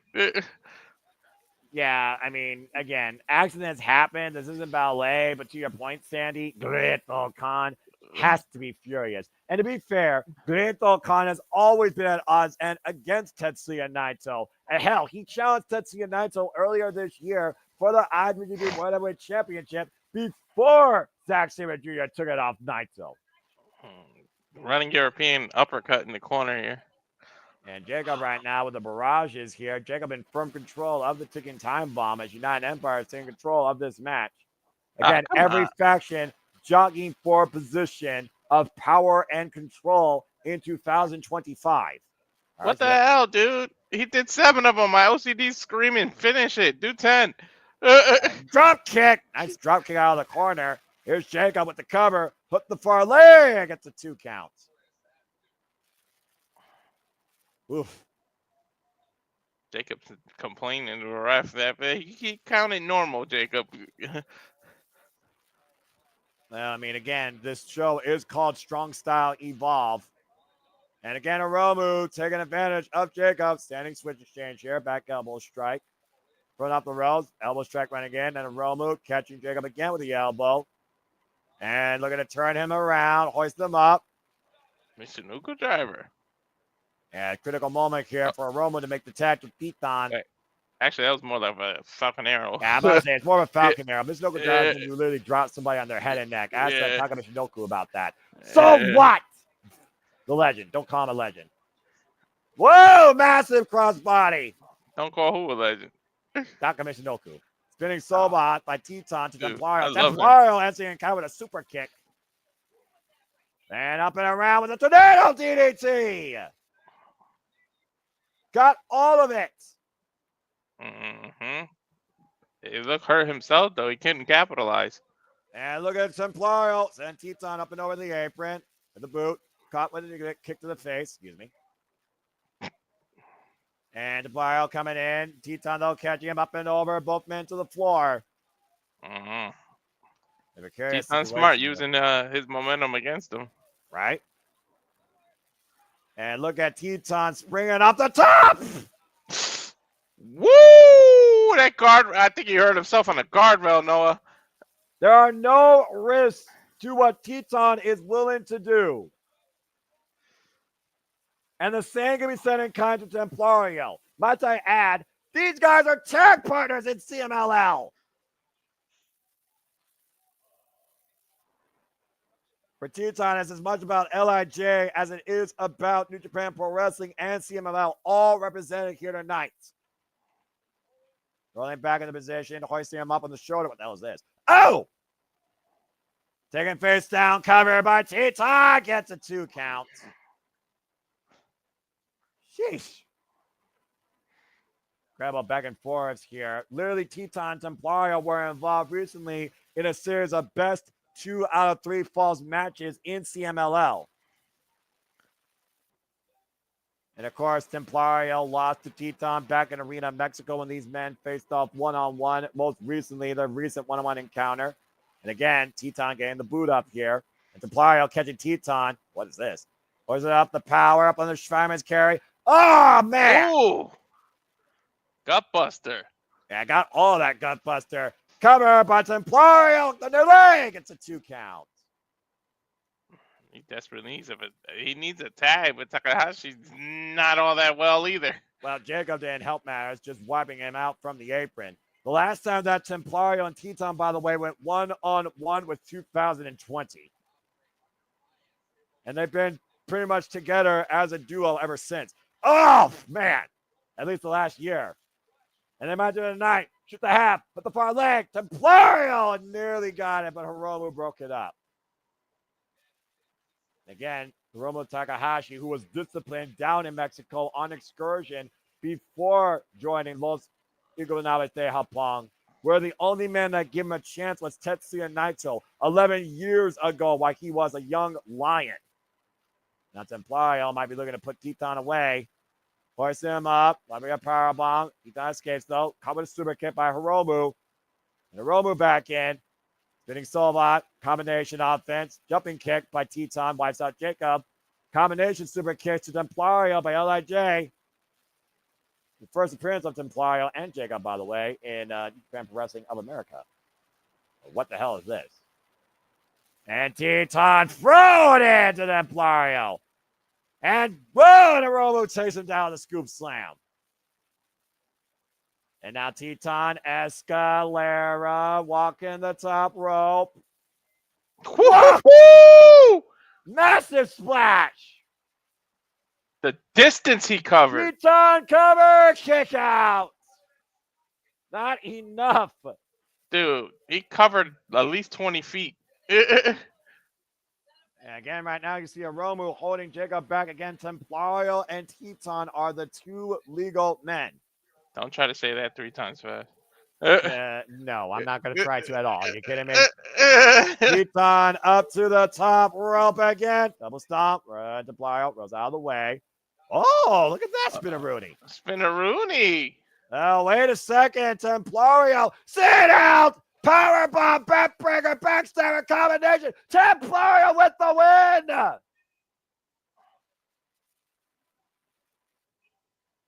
Wow. Well, Sandy, you don't need to be in shock. That was a ridiculous powerbomb backstabber over the knees to the finish. Templario, a hell of a debut for the United Empire with the win tonight over Los Iguanaves de Japón's Teton and a long-running friend in CMLL. Does he use that regularly as his finisher, or he just pulled that out? Well, trained by Ultimo Guerrero, his finisher I've seen in the past when I was doing some research on him has been a moonsault fallaway slam. Oh, okay. I like that powerbomb backbreaker combo. Yeah, almost a backstabber. He drove both his knees literally into the back of Teton. There was no way he was going to kick out after that. I think Templario's been a damn good addition by TJP to Nine Empire, that's for sure. They're on a roll. 2 for 2. TJP again winning the Fatal 4-Way just a couple matches ago. Yeah. And again, as we talked about, Walter, this is the last stop here for New Japan Pro Wrestling in America before they head over to Japan for Corrigan Hall for 2 days of action on the Road to Tokyo Tour before we're done for the year. And we pick things up at Wrestle Kingdom and Wrestle Dynasty January 4th and January 5th. From where? Iteñon, Wrestle Kingdom 19 in Tokyo Dome. I am so fucking excited. The holy grail of professional wrestling, damn it, outside the sanctuary that is Corrigan Hall. A massive win, though, for United Empire. WrestleMania needs to get their ass out there. That'll be the day. Oh. Yeah, again, Teton not very happy in the losing of this match tonight on behalf of LIJ. And again, you figure about, you know, the people that you work with, tensions still have to be abound, especially since Teton joined LIJ and seeing his partner, Templario, join rival United Empire. Either way, congratulations to Templario and Jacob on the winner tonight in tag team action. All right, let's go ahead and switch gears here as we got a moment to breathe as we get ready now, I believe, for strong openweight title action. Gabe Kidd goes one-on-one with Ryohei Oiwa for the first time ever. Oiwa? Yeah, Oiwa. Okay. I hope I remember that.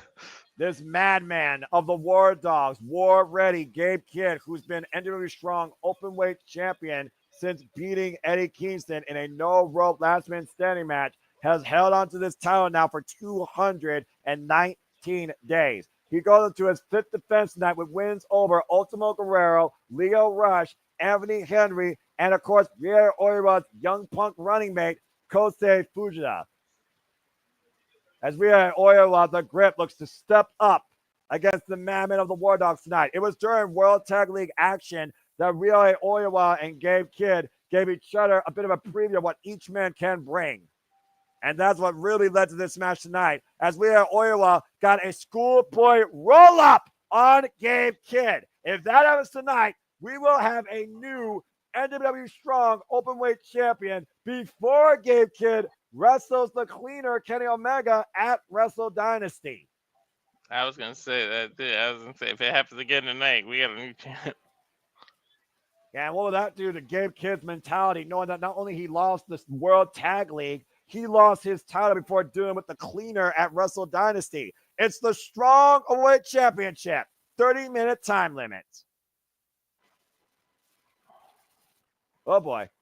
Might use close to that 30 minutes. I mean, don't be surprised. Again, Gabe Kidd, he's a fucking madman. And Ryohei Oiwa has been on one hell of a road since returning from excursion in Pro Wrestling Noah alongside Kato Kiyomiya during his last match. The current GHC heavyweight champion still, might I add. Ryohei Oiwa loves to use a southpaw lariat known as the Grip, already with a match against Shingo Takagi, lariat for lariat, back at Kia Pro Wrestling for the Never Openweight Championship. Now Ryohei Oiwa has new intentions and aspirations to do what Kosei Fujita was unable to do and take the NJPW Strong Openweight Championship.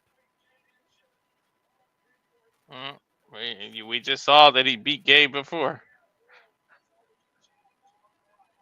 And of course, we talk about again, Walter, this year has been the rise of the new generation of New Japan Pro Wrestling, who are literally leading and guiding Wrestle Kingdom. Not only does Ryohei Oiwa have a chance to now become a champion, a current champion, Ren Narita, has to defend the NJPW Strong World Television Champion in three-way action against Jeff Hobb, of all people, good Lord Almighty, and Ryohei Oiwa.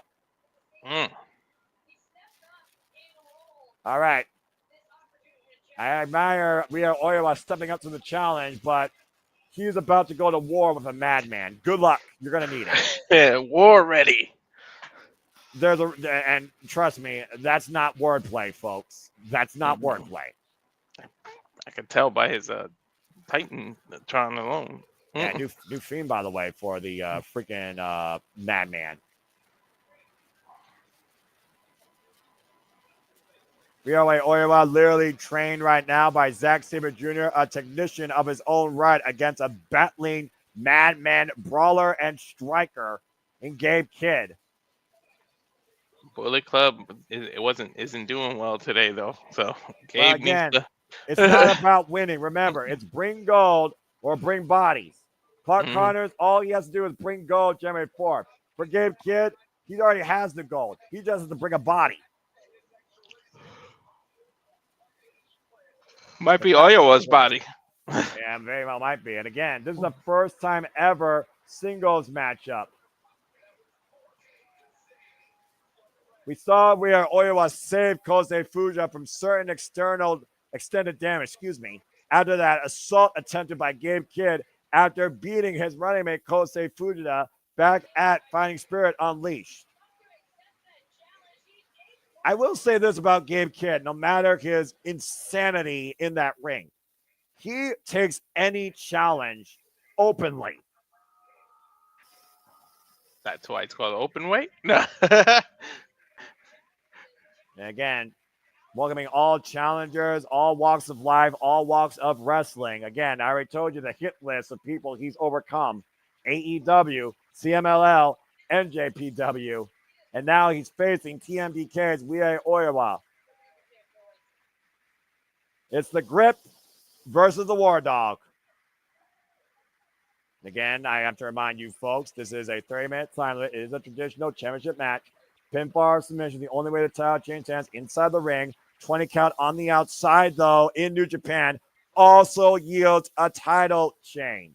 But disqualification means nothing. Here we go. Here we go. Bell rings. We're underway. Get ready for the damnedest match so far tonight.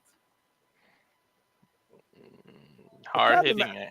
The fact of the matter, though, that Gabe Kidd talked about how people like Kenny Omega betray New Japan Pro Wrestling. They ain't New Japan. I'm New Japan. I'm strong style, motherfucker. I think that's an insane mindset to consider, considering what Kenny Omega laid the foundation for this generation. But it's that confidence that Gabe Kidd has in himself that makes him so dangerous. We know the true history in New Japan, and so for Gabe to say that is kind of an insult. Not even kind of, it is an insult. And remember what Kenny Omega said, he respects the hunger and the moxie of this new generation. Oh, God. There's the first shot right there. He wants to wrestle them, not to, bury them. He wants to put them over. He wants to test himself. He wants to grow and guide. He wants to change the world. Gabe Kidd, though, he literally just wants to make sure that the previous world never exists. They can't help but palm strike, just rock Lio Oiwa. Yeah, sorry, I didn't mean to overtalk you. I just felt you're fine, dude. You're like Gino Gambino, like, oh my, you're going to see some serious striking here. Yeah, of course, it's New Japan. Side headlock, thrown up. Meet in the middle, shoulder block. Nobody gave an inch there, Noah. Yeah, Ryohei, of course, has really built that muscle mass, too, during his time in Noah. Okay, but Kidd, though, looks like he's testing Ryohei about both men. Go into the middle. Ducks underneath. Nice! Arm drag takeover. Head scissors takeover. And both men driver position. Headlock takeover by Ryohei, grounding the War Dog for now.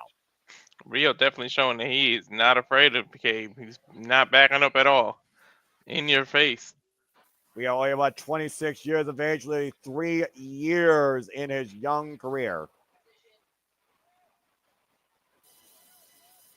And right now, he's taking control of Gabe Kidd from the side headlock position. Gabe Kidd trying to rip control away from Oiwa, but again, the grip holding on to the side of the head.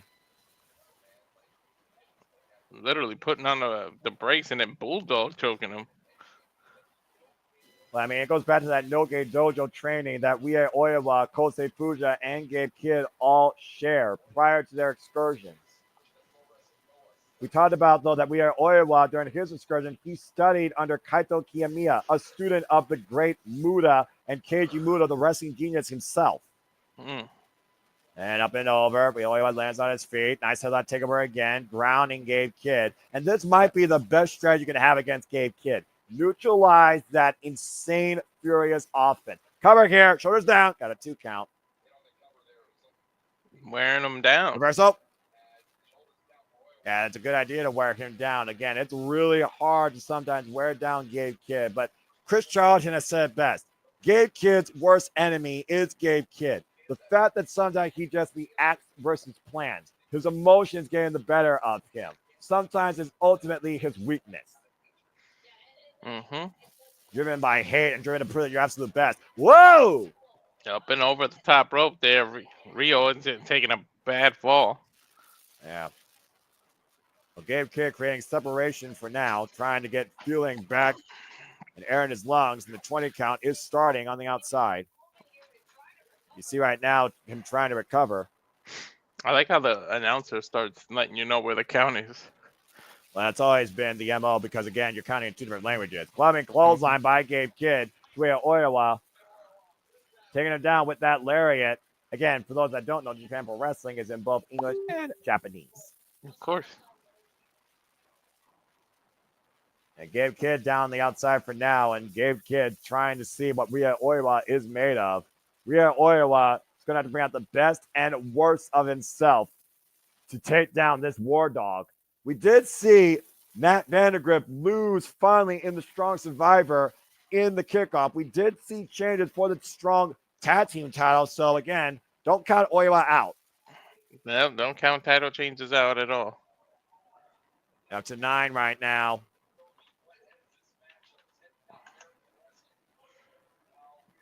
And again, usually you think of 10 counts when you're in America. Nope, New Japan Pro Wrestling is a 20 count. Gotta get used to it. Makes it back in at 14. Gabe Kidd, though. Oh!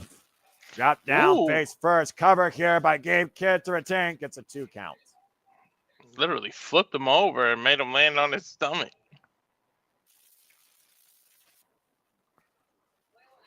Yeah, Oil right now just checking his nose. Maybe his jawline for that matter. He landed face first. He could break your nose easily. Yeah, and Gabe Kidd instigating the crowd to faint. This guy, this young lion at one point, turned into a savage, was trained by Katsuyori Shibata here in that very state at the LA Dojo. Yeah, you know, the thing about all this showboating, though, and nonsense here, he's giving me a precious time to recover. That's the problem. Is he calling someone a chicken shit? Like, what is he doing? That's probably accurate. Oh. Oh, God. Ah, man, a massive knife edge chop in the corner to Oiwa. Look at Oiwa's freaking chest now. And it's one of those things where people have said that Gabe Kidd is a disrespectful disgrace to New Japan Pro Wrestling. And it's tactics like that that I kind of wholeheartedly agree as somebody who's followed New Japan Pro Wrestling since the early 2000s. Where it's not about beating your opponent, it's almost about injuring them physically more than anything. That's the War Dog's MO. And knife edge shot right now, Gabe Kidd right now. We are Oiwa, though. It's just eating these, walking into them, and catching the arm. What a rolling elbow! Oh. Gabe Kidd taken down to his knees. Hard blow of his own with that rolling elbow, but yeah, look how he's holding his chest. His chest almost became meatball. And you Ground know, beef. I almost want to give Gabe Kidd a little bit of, leniency towards his style because while other people have done their excursion in other companies like Rev Pro, like NOLA, Gabe Kidd, he did his recovery in a psychiatric ward at a hospital. He's been through a lot of mental warfare his own life. Maybe that's why he's so warped in the head. Maybe. Eddie Kingston literally talking about that verbatim. And again, Eddie Kingston, he lost this title to Gabe Kidd. Knife edge chop in exchange here with the forearms right now. We have Oiwa and Gabe Kidd squaring off on the lion mark in the middle of the ring. You got to believe if Eddie Kingston wasn't hurt, he would want to be part of this. Oh, without a doubt. You got to wonder if Eddie Kingston's watching this. Oh, man. Stiff right. I don't doubt it. Another big right. Turning Oiwa around. Drop to a knee. We know he's vigorously rehabbing, trying to pull off a John Cena and come back before anyone can think. The wrestling industry needs the king of the bombs back in the ring. Nice German suplex by Oiwa. Gabe Kidd rolling through to his feet, though. Oh! Belly to back suplex now. And again, Oiwa trying to build some momentum here. Obviously trying to soften that neck for the grip. That southpaw lariat. Deadlift with a bridge. 2! No! Nice deadlift German. Jeez. Gabe Kidd, not a kid, no small man at all for him to be deadlifted like that. Yeah, and even if Gabe Kidd is his own worst enemy, you cannot take him lightly for even a second. A 13-year experienced vet at 27 years of age. Sleeper hold now applied. And again, this is what Oiwa usually does to set up for the grip. Whoop, went for that lariat. Waist lock though. German suplex tonight. Back elbow strike to Gabe kick. Great separation again. Off the ropes. Wow, man! Slingshot lariat. Cover here after the lariat to your point. Gets 2.5. Damn, he almost took his head off at that lariat, Noah. And might be looking at dropping. Brill, man! Brainbuster. Cover by Gabe Kidd again! And gets a 2 count. Yeah, How does Iowa keep kicking out? His finisher has been that freaking pile driver, and usually he sets that up after he hits that ridiculous slingshot lariat. Slingshot discus lariat, might I add. Again, we got a battle of lariats here. Gabe Kidd already dished out his lariat. Oiwa was softening up Gabe Kidd, though, with that sleeper hold for the southpaw lariat he calls the grip. The critical moments right now in this match for both men to capitalize. Gabe Kidd is the one trying to capitalize. He's on Rio. And again, trying to cinch in his 2024 with one last body. Looking to hoist him up for that pile driver. Oiwa fighting back, though. Yeah, I was going to say, I think he's going for that power driver that you were talking about. Now changing position to the gut wrench hold. We have Oiwa, though, fighting back, though. Now both men jogging for the gut wrench. We saw Oiwa utilize this all throughout his Noah experience during the M1 victory included. Sandy can attest. And again, who's going to get the better of this deadlift exchange? Seesaw gun wrenches here. A very rare moment you see in wrestling. Clubbing shot to the side of the head. Oiwa, though, caught Gabe Kidd with the run-in. Gabe Kidd with the run-in again. And again, both men meet in the lariat. Oh! Yeah, literal lariats in the middle. Now they're just smacking open palm strikes to one another. With that discus slingshot lariat, we had Oiwa deep roll up. Ooh, almost got him. Woo! And both these men, though, just trying to Jackie Char's jaw. Oof. You can hear these shots. Yeah, they slapping the hell out of one another. Japanese strong style here, Walter. Firefight breaking out, and a big right just rot. We went down to his knee. I think he's going to go for the power driver now, Noah. And again, once we on top of New Japan Pro Wrestling, we have Oiwa, though. Counter Dr. Bomb! Oiwa has to get into the cover. Is it for his first chance? Did he do it? And what the hell? Somebody pulled the ref out. Who is that? Connors, you son of a bitch. Oh, Connors. Oh, fucking A. If it isn't House of Torture ruining New Japan Pro Wrestling, it's the War Dogs running rampant. God damn it. You mad that you lost earlier? What the hell? Well, again, War Dogs MO. Don't bring gold, bring bodies. And our officials down here. Oh, game, man. And Clark Connors in the chair, the midsection. We had Oiwa. I guess he's taking bodies. Oh! Cracking that steel chair across the back. Ah, damn it. This is going so well tonight. They had to ruin this title match with this. Well, I suppose it's still better than anything House of Torture can do, but this is not going to end well for Oiwa. What is this? The way he's holding Wait a minute. Kosei Fujita! Springboard! Missile drop kick! Wow, Fujita is saving him. Again, it wasn't Fujita's time at Fine Spirit Unleashed in Massachusetts. It still could be Oiwa's time tonight here in Long Beach. And Fujita literally taking Clark Connors away. Evening the score now. We're back to square one, Noah. But we still have no referee. Oh, yeah. Look at Ryohei taking back up to his feet, to your point, and now the referee finally coming back into play. Uh-oh. Both men again me in the middle with lariats. Right, man, these vibrations of these arms clashing these men's chests. Rio, we're getting God! Oh, right as I said that. Damn. Here we are, my kid at one. Dangerous Saito. Backdrop suplex, backdrop driver, 2 count only. Golly. Rio found a second win with Game Kids. Immediately destroyed that.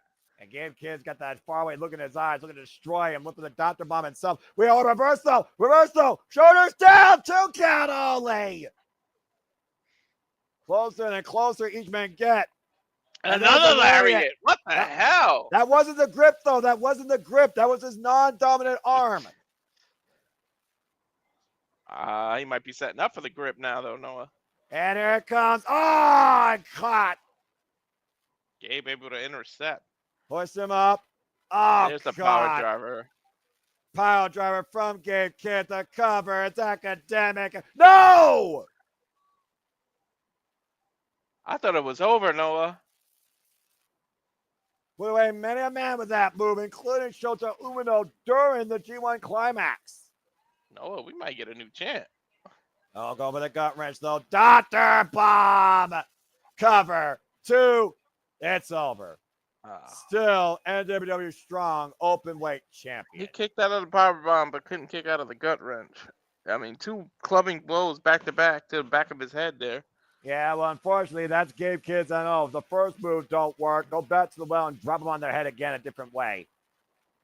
A hell of a fight brought by Oiwa. Again, if the grip would have connected, I think we very well could have had a new strong openweight champion. But Gabe Kidd will end his year as the NW Strong Openweight Champion and will enter the Tokyo Dome as such against Kenny Omega January 5th.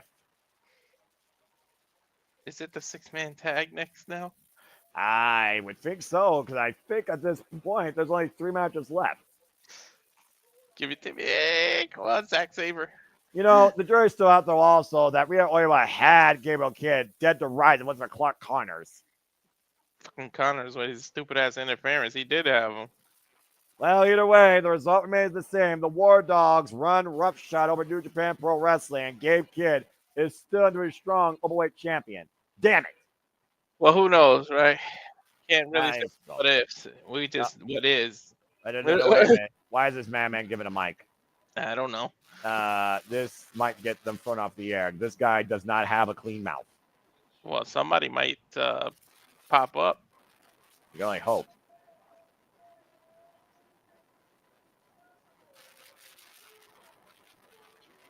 I'm not repeating that.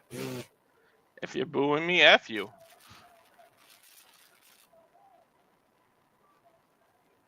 Okay.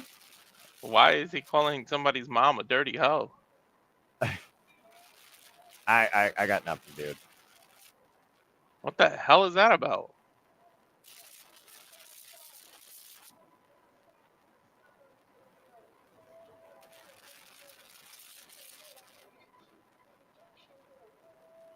Did he just call Kenny Omega a bitch? Yes, he did.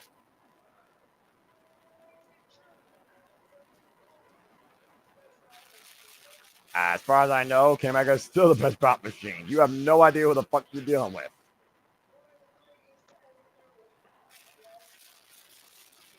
Man, it's true what they say about the Brits in their mouths, huh? I don't know if all Brits are that way, but then again, when this literally is a British insult, I mean, I guess, you know, jury's out. Wow, you're gonna wish diverticulitis killed you off. Oh, my Hey, man, I take that personal. My mom has diverticulitis. Well, I pray that God that she heals up. No. Give me a break. Don't call out Brian Danielson like that. She's all right. As long as you stay away from seeds, you don't get too many issues.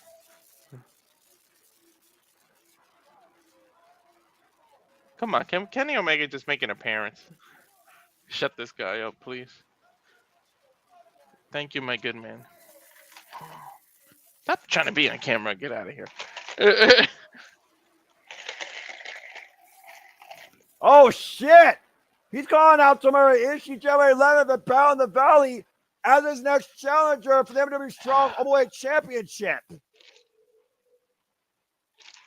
And Gabe Kidd already looking past January 5th, saying that he's going to retire Kenny Omega and still roll on the new year as WWE Strong Openweight Champion with a call out to the Stone Pit Bull, Tomohiro Ishii. If anyone has more of a freaking glass jaw than Gabe Kidd, it's Ishii, but he honestly could break you in half.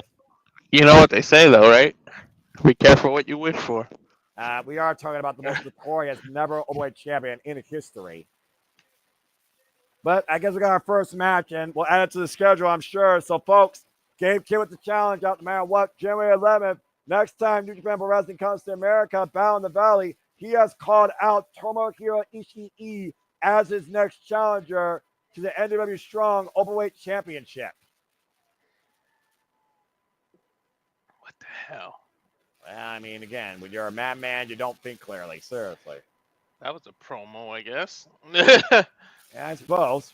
Yeah, here we go. Well, as Ashley continues to roll on here, let's go ahead and welcome the Roughneck back. I don't know if it was the coffee or that graphic, but I'm up. Time for our Tokyo Dome main event preview bout. And of course, Shota Umino always makes a one-of-a-kind entrance, man of the people. And I just wonder how many doors are there inside the Walter Pyramid that he come out of? And which one is it going to be? You see the audience looking on. Is it going to be at that curtain? Is it going to be just right for the curtain? Where's it coming out? Look, I guess we said I almost forgot to put the damn graphic up. I was saying, this is the match you were looking forward to second the most, I think. So, where is he? There he is. The question on everybody's mind, what is Shota Umino's ankle at? Shota Umino has had a prone ankle the entire duration of the World Tag League Tour. And literally his tag partner, Tamaki Homa, told him, you didn't have to go through with this. You could have rested up because if it's just a sprain, that will recover in time January 4th. But Shota wanted to prove, I'm willing to wrestle every single night for the people, for New Japan. I'm willing to show how strong I am. I am at 100%, and I am ready to lead this company as IWGP World Heavyweight Champion. As it comes in alongside Filthy Work, we got Fred Rosser and Filthy Tom Lawler. And of course, the focus right now, I gotta imagine for Shota Umino still has to be January 4th at this point, knowing that he is main eventing the Tokyo Dome for the first time ever against Zack Sabre Jr., who also is doing it for the first time ever. Both men, the same agenda. Win the main event and leave the champion. There we go. You see that little prize he has in hand that was given to him by a fan. And of course, Fred Rosser and 50 Tom Lawler are coming off that ridiculous war. 3 stages are strong against the now new NWA Strong Openweight Tag Team Champion, West Coast Wrecking Crew.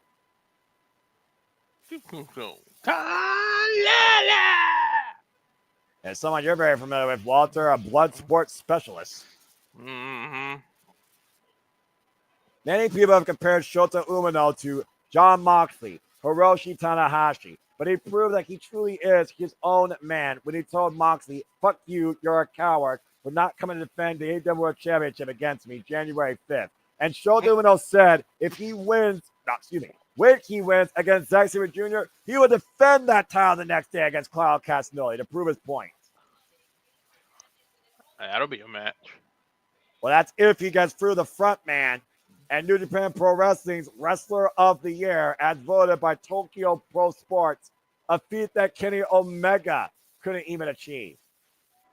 There he is.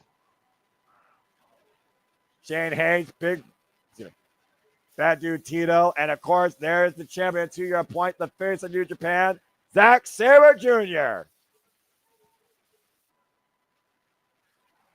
Just as Zack Sabre Jr. talked about how he literally worked his entire career for this and said the win at the G1. What the hell is wrong with Shane? What is he doing? I'm sorry. He's never been wrapped in. Shane Hayes has never been wrapped in the head. You should know this by now.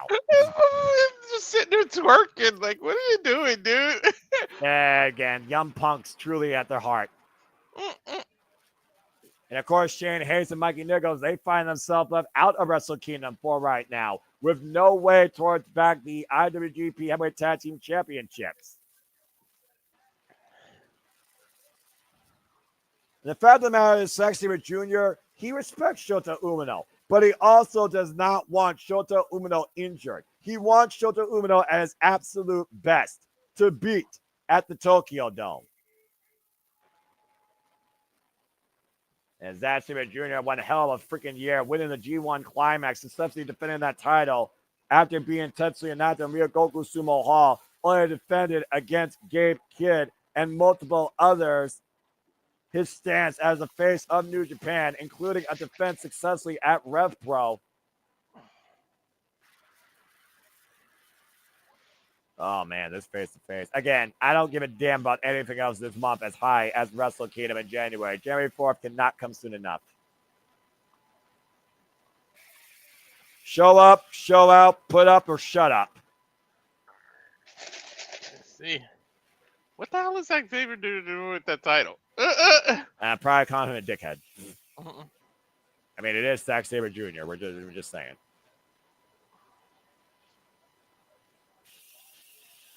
It's one of those things I find interesting looking at the state of New Japan Pro Wrestling this year. You look at last year, and who was the guy on top? Sonata. Who was the guy that turned against everything he stood for in New Japan and joined the War Dogs? Sonata. After he was at his highest and reached his lowest, when his best friend was on the verge of winning a singles championship, Sonata stopped that. But Sonata also went 1 full year nearly from Sakura Genesis to the Tokyo Dome. Here we have Zack Sabre Jr., who's on the highest of highs in his whole life since Ryogoku Sumo Hall winning the title, and now he finds himself main eventing for the first time in the Tokyo Dome, coming in as champion.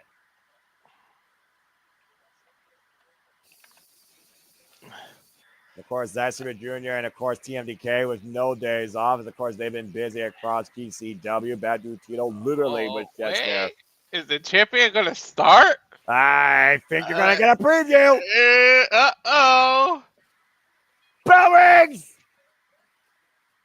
Oh, boy. Holy hell! Zack Sabre and Jr. Zack are starting. Don't blink is all I got to say here. Zack Sabre Jr. and Shota Umino squaring off first here. Holy shit.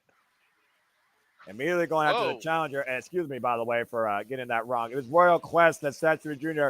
beat Sonata. And then Shingo Takagi lost to Zack Sabre Jr. at Power Struggle. 2 defenses in so far as illustrious run as IWGP World Heavyweight Champion. He's got a little bit of goosebumps. Again, Shota Umino has 2 pinfall victories over Zack Sabre Jr. 1 in the New Japan Cup and 1 in the G1 Climax. And Zack Sabre Jr. and Shota Umino right now are literally teeing off against each other in an uppercut exchange. Oh, boy. This has become extremely heated and personal as much as professional with these two. Damn, uppercut extend. I mean, again, they don't want to leave anything left to chance here. Went for the PK after the miss. Hip toss. Now we're getting the quickness. Headlock. Deck down. Went for the drop kick. Went for the PK again. Both men stalemate. Woo, I might have to take this in because it's going to be hard for you to call. It's too quick. Again, how much pressure is on both Shota Umino and Zack Sabre Jr.? Again, Zack Sabre Jr. now is the face of the company. Shota Umino wants that spot. And both these men find themselves in the main event of the Tokyo Dome for the first time ever in their careers. I almost wonder if either man actually has an advantage going in right now. Tag made to Shane Hayes. That's why he tagged himself in. Well, again, go. We talked about it before. Zack Sabre Jr. wants Shota Umino at 100%. Even if Shota says he's 100%, one of those things where I think Zack Sabre Jr. can sense that he's not. You know you're tough when you can wrestle in suspenders. This is also accurate. You get down a lot, of course, with that MMA background, of course, with the ground takedown right now. It's Shane Hayes. Shane Hayes, though, great awareness with the waist lock applied. And again, Darren G, good to see you. He did win some Tokyo Sports Awards, Sandy. He just never won MVP. Zack Sabre Jr., I believe, is the first foreigner to do that. And, of course, really? Zack Sabre Jr. focused on the techers, of course. Bloody techers, strong style, Sabreism. Zack Sabre Jr., who literally went into Wrestle Kingdom this year as NJPW World Television Champion after 1 full year of holding that title, for 16 defenses, only to lose to Hiroshi Tanahashi. Again, we talked about the changing landscape of New Japan Pro Wrestling. We got new, strong openweight champions in the West Coast Wrecking Crew. We're going to have new IWGP Heavyweight Tag Team champions guaranteed January 5th. And we very well might have a new IWGP World Heavyweight Champion come the end of Wrestle Kingdom and Wrestle Dynasty. Ooh. A Schoolboy by Shane Hayes. It's a 2 count on Filthy Tom Lawler. Oh, man. He caught him with that knee. Tag made of Fred Ross there. Also a coach for the NJPW Academy. And again, to your point, yeah, he's the second ever foreigner to win the Tokyo Sports MVP. The only other one was Bob Sapp. A name that many people don't talk about for, the short stint that was there. And right now, Bad Dude Santino, California native, of course, Santino Brothers Academy, squaring off against Fred Rosser. The fun off these chops. And the fact that Fred Rosser's head is completely repaired after the bloody spilled in Massachusetts. Both men here, in the middle with the shoulder blocks. One more time. And again, we'll see who gets the better here in this exchange. A double shoulder block there by Team Filthy Work. Takes down Bad Dude Tito. It's one of those things right now where you almost feel like you know the direction of New Japan Pro Wrestling to a degree, but you also don't know, because I gotta wonder if Shota Umino doesn't win January 4th and even still wins January 5th. Oh, God! What does that do for the Roughnecks mindset? I don't know what it does. I do Tito taking control of Fred Rosser here. And again, very big history, by the way, with these two. And just put that out there. Of course, Rosser reigned one time as strong openweight champion, by the way. The title currently held by Gabe Kidd. He literally had a feud with Tom Lawler where he lost his hair in the process before ultimately beating Filthy Tom Lawler for that title. Filthy Tom Lawler, the first ever NJPW strong openweight champion. Doesn't look bad without the hair anyways, though. Yeah, I suppose he makes it work. And the power of Bad Dude Tito now just picking up Fred and throwing him into the corner. Zack Sabre Jr. now in. The tag made. And again, here's that Tekker style right now with the cravat and the work in the neck right now by Zack Sabre Jr. Taking him down. Neck crank. Although, I mean, I do kind of miss his afro. I mean, it's one of those things where I feel like it's just, Hechicero, of course. We talked about, again, looking at the career of Zack Sabre Jr. this year. Let's talk about the wins that he got to get to this point. He beat Bryan Danielson in Osaka. He lost in the New Japan Cup to Shota Umino. He found his way through the G1 Climax. He has victories over the likes of Hechicero. He's beaten two great rivals so far in Sonata and Shingo Takagi. And he's literally already defended the title successfully in both New Japan and London. He said before that his career is not completed. It's actually just really starting now, because the next thing on his agenda is winning the main event of the Tokyo Dome. He's got his chance. He's got his chance to go back-to-back in the Tokyo Dome, too. Mm-hmm. Whoa! Oof! Big exploder by Bad Dude Tito, Fred Rosser. Here's the cover, lateral press by Bad Dude Tito. Referee distracted, though, by Filthy Tom Lawler. Out of position, gets a 1 count. Mm-hmm. And never mind. I almost said his former name. Fred holding his head. Yeah, for those that don't know, I mean, you want to try and tell the people exactly who he is. I mean, you definitely can, because, yes, he's a former WWE superstar. Yeah, the former Darren Young. Yeah, Bob Backlund trying to make him great again. Really? Mm-hmm. We don't talk about that. Plumbing shots to Fred Rosser here in the snapmare. Fred Rosser, Mr. No Days Off, always ready to go to work. And a headlock being applied now by Shane Hayes. And at this point, yeah, right. I'm in the knee in the back. We only have 2 matches left out of this, by the way. We have Yota, Tsuji, and Shingo Takagi versus Konosuke, Takeshita, and Jet Prey. And our main event, Mercedes Mone defending the NJPW Strong Women's Championship against Hazuki. Mm-hmm. We have Stardom versus GTA. And again, big Falcon Arrow, hook of the near leg. Gets a 2 count. Now running traffic as Shane Case as TMDK wipes out Team Philippines work and Shota Umino trapped in a ground octopus. I was gonna Oh, say, I think the God. ref's about to lose control. And Hayes cover off that running strike. Zack Sabre Jr.'s got a stretch out there. Yeah, An that's a abdominal vicious abdominal- stretch. And again, Billy Robinson tactics, changing technique here within 6 seconds. Now going for a modified, almost Cobra clutch. Mm-hmm. Meanwhile, again. Bad Dude Tito has got Tom just holding him by his neck. I mean, by his boot to the neck. We got Shane Hayes and Fred Rosser in the middle of the ring, duking it out here, though. And Fred Rosser hoisting up Shane Hayes. Big gut buster. Hey, isn't that, or I don't know if it still is. That used to be his finisher. And right now, Fred Rosser needs to make a tag at a Shota Umino. And Shota, there's the tag to Shota.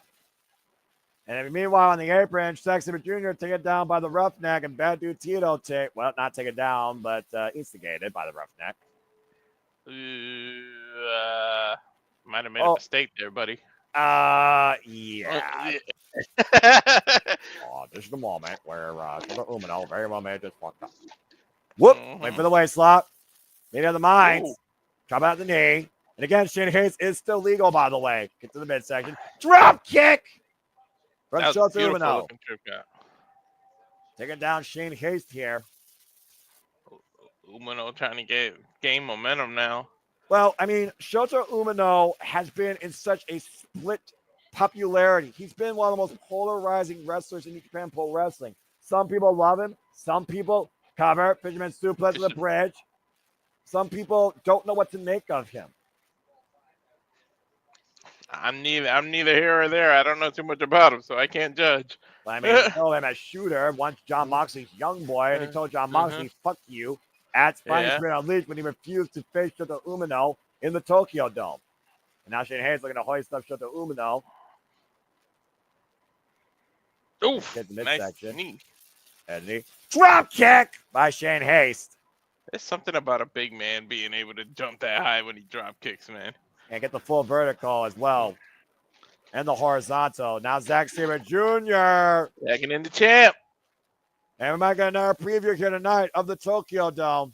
I love how he's not afraid of him. You know what? Most people have a challenger. They kind of try to avoid that when they're in the tag match. Zack Sabre is just going right after him. He don't give a damn.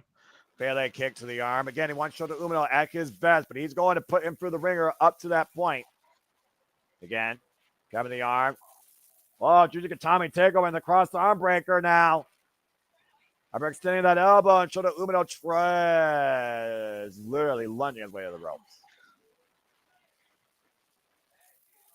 Again, very important part here of Shota Umino in preserving himself for January 4th.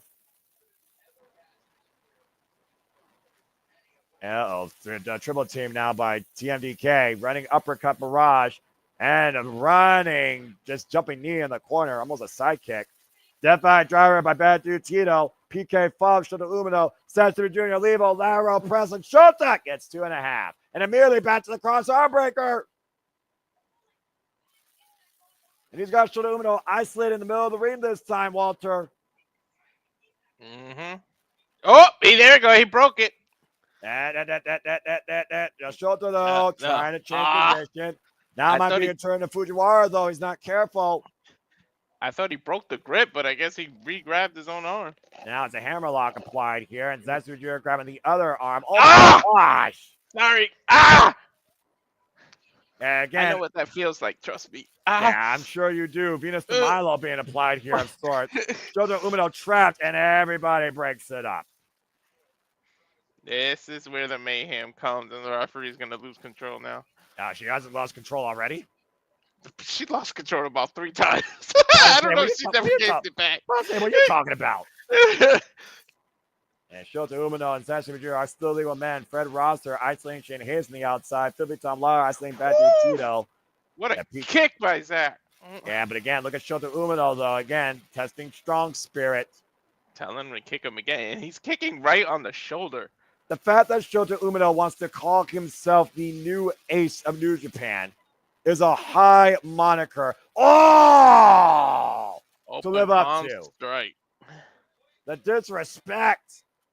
Umino, though, again turns sideways by Zack Sabre Jr. Oh, my I love the God. echo of this arena, man. You can hear these Whoa! strikes. Then Sanchez with Exploder. PK fall through, though. Shota Umino back up to his feet. Irish whip reversal. Catching him up and around the ropes. DDT! Tornado off the rope. Spiked Zack Sabre Jr. on his head. Imagine if he can pin the champ in this tag match, Noah. It might be literally everything Shota Umino needs to head into the new year. Mm-hmm. Zack Sabre Jr. and Shota Umino right now in a very vulnerable position. Both men need to make a tag to their corners. Cornerman stands ready. Tagmate Badu Tito. Tagmate for Tom Lawler. And they're both now legal here. If Shota can pin Zack in this tag match, all the momentum heading into Tokyo Dome would be his and his alone. And Philly Tom Lawler and Badu Tito in a barrage of elbows here. God damn it. What the hell? I don't know, but you know Tom Lawler loves this shit. Of course he does. Look at that, look at that, look at that. Oh! Went for the Enziguri off the knee strike. Tom Lawler, though, catching him. Rear naked choke applied. And Badu Tito drives Tom Lawler in the corner. I thought he was going to go for a chicken wing the way he's I thought so, too. Side Side step. Whoa! Yeah, that's using your head. Rising spear.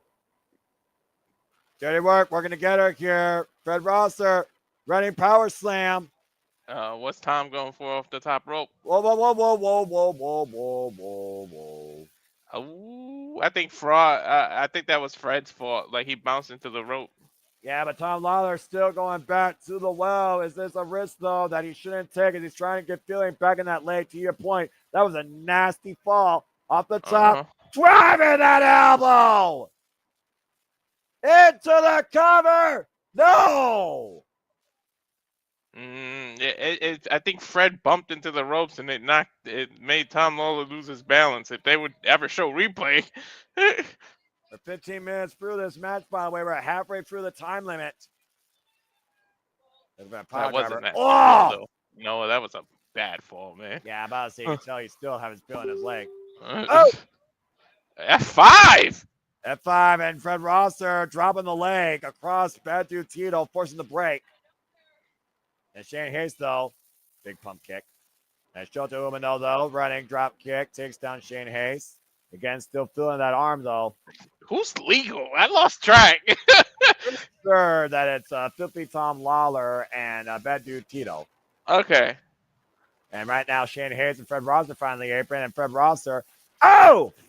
Oh, yeah, that's right, because he just came off the top rope with that elbow. So, yeah, it is Tom and Bad. Wait, backstage Junior, though, and Shota Umino here for the fight for the backside. Versus, though, running through with the elbow. At this point, who gives a fuck who's legal? We're getting a I was going to say, why is the ref about to count this pinfall then? Double, hold on. Zack Driver! Good God. But again, it's Tom that's legal. And there it is. There's Bad Dude Tito. I lost all control of this match, and I fucking love it, Noah. I love New Japan Pro Wrestling. Yeah. Uh-oh. F5 again. I think he's going to go for the F5 again. Ooh. A lot of it the knee, though, and Bad Dude Tito's still on his feet, fired up, straps come down. And a guillotine of pride now. Whoa, he's got that tight. That is how you do a guillotine. You just need a great bite. Oh, my God. the way he fought out of that. Oh! Sort of a modified tombstone. What the hell was that, Noah? It was the finish of what it was. That dude Tito with the win. California's own spiking. Fuck that. That was a match, Noah. On his fucking head. What a freaking match indeed.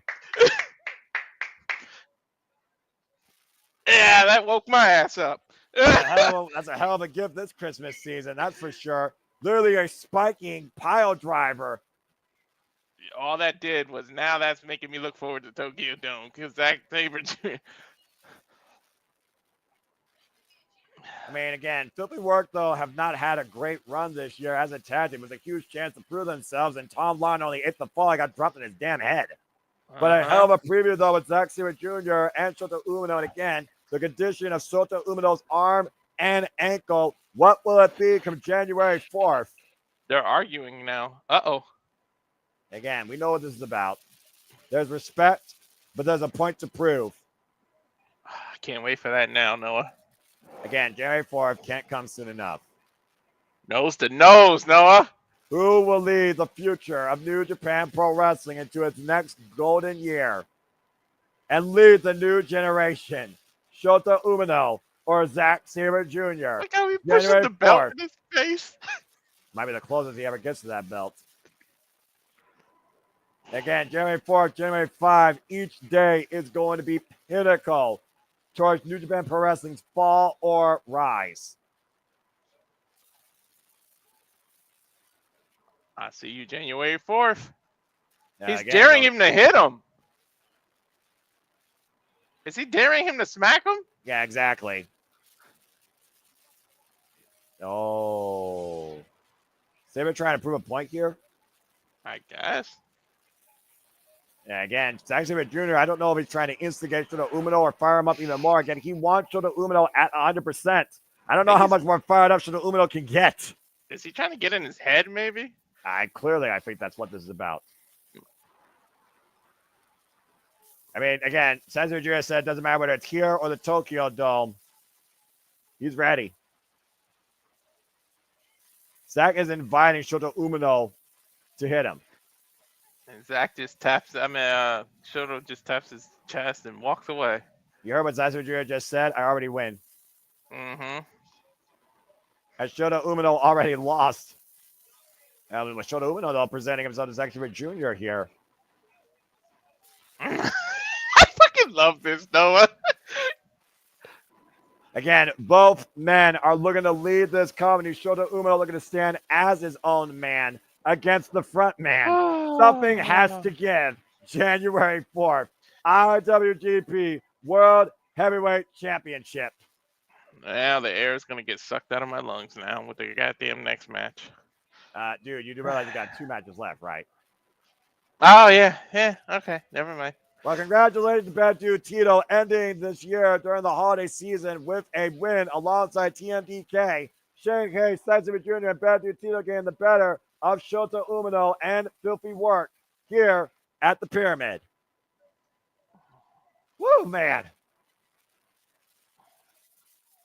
That was a match. That was a match. The hell of a preview. Shane Hayes is one hell of a headbanger. I will give him that. So now we, we got the damn Jack Perry match next, isn't it? Yes, that is. Turn away, James. Turn away. James will just be in the chat going, nope. I do wonder, though, what Shane Hayes and Mikey Nichols' future holds in store, as they got no ticket right now to the Tokyo Dome. Again, Zack Sabre Jr. said it will not be the year of just Zack Sabre Jr. It will be the year of TMDK. And he looks to capitalize on that. January 4th, Wrestle Kingdom 19. As we get ready for our semi-main here, time for a preview of our title for title match at Wrestle Kingdom. Takagi, Yota Tsuji go up against Konosuke Takeshita and Jack Perry. It's a special tag team grudge match with previews of January 4th and January 5th. I fucking love the pace of this event. And of course, Here the comes scapegoat. the scapegoat. Yeah, I will say Jigs.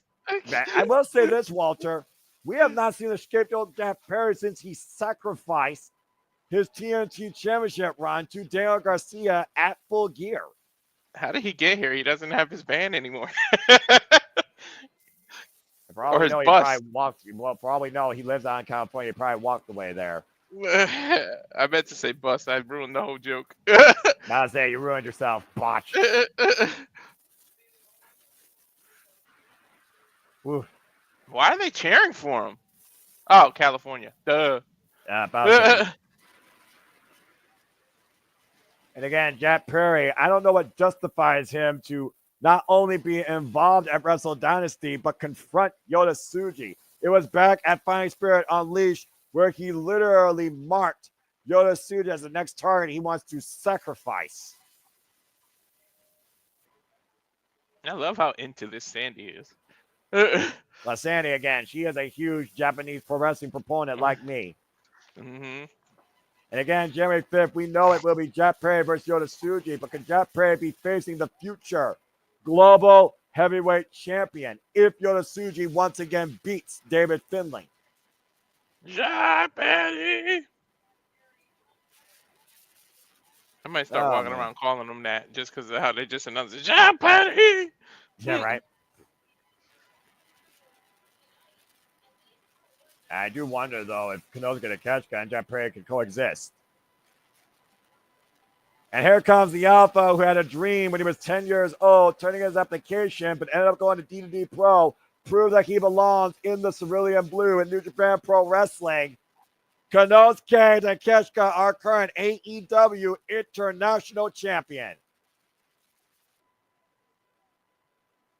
And the last time we saw the Alpha, Konosuke Takeshita, was literally, as I said earlier, Fighting Spirit Unleashed, as he defended the AEW International Championship in open challenge against TJP.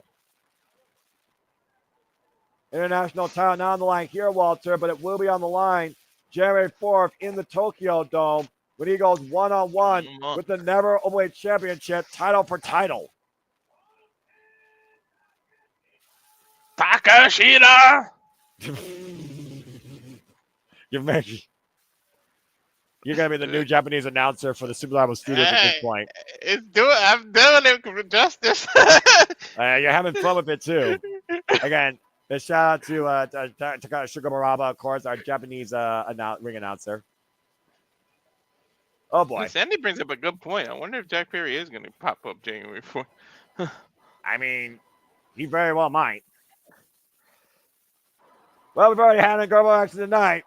Here comes another Gobble one. The Gene Blaster, Los Unidos de Japón, Yota Tsuji. And Yota Tsuji has won a hell of a year himself, winning the New Japan Cup and making it to the finals of the G1 Climax with 2 victories over David Finlay. Now finds himself heading to the Tokyo Dome to try and become the new global heavyweight champion. Yota? Come on. You're supposed to be in the ring by yourself so the guy can announce you. Come on. Now, you know how those Unidos de Japón roll. It's amazing how much LIJ is a group of individuals, but still is singles of an overall group mindset. And there is the baddest motherfucker, in my opinion, in New Japan Pro Wrestling this generation, our current never Openweight champion, Rampage Dragon, Shingo Takagi. Scorpion, Shingo? And of course, Shingo Takagi regained that never Openweight championship just a few months ago against Hinare.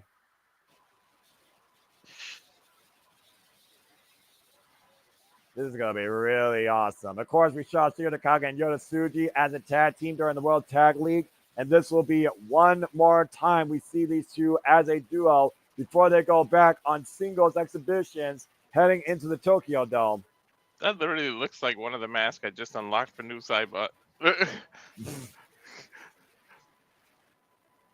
And of course, we know Konosuke Takeshita, he still has work to come before Wrestle Kingdom, Walter. He will be defending that AEW International Championship against Powerhouse Hobbs at World's End. A new resurging Powerhouse Hobbs. Hopefully they don't F this one up. This is going to be a hell of a match. The fact of the matter is that we're going to have the Alpha, Konosuke Takeshita, defending the AEW International Championship against the never Openweight champion, Shingo Takagi, title for title, with the Stone Pitbull tournament waiting January 5th. It cannot come soon enough.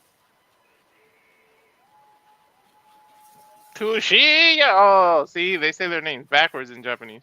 That's right. Yeah. I mean, I knew it was Tsuji because I know the TS in Japanese, when you put that together, is silent. That's fair. You don't pronounce it. And of course, Takagi Shingo, now I believe a 3-time never Openweight champion.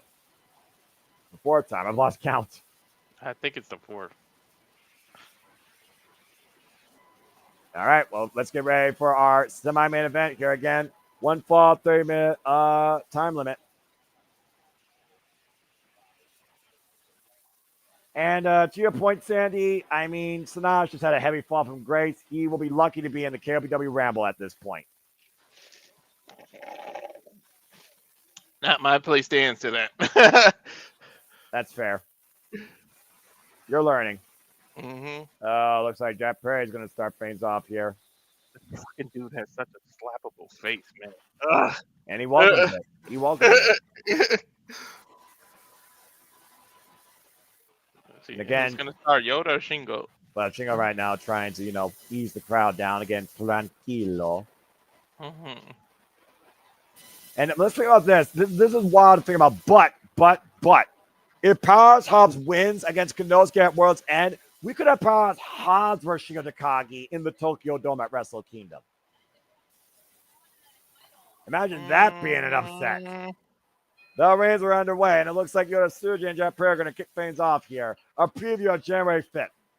So whoever holds the international title is the one that faces Shingo? That's correct. And again, it will be title for title. Of course, we saw Jack Perry jump Tsuji after his match back at Fighting Spirit Unleashed last month in Massachusetts. Of course, we've also seen Jack Perry face off against Shota Umino here. Had his fallout with the Roughneck in the past. The side headlock thrown off here. Of course, Jack Perry came back and quick time made a Konosuke Takeshita. Coward.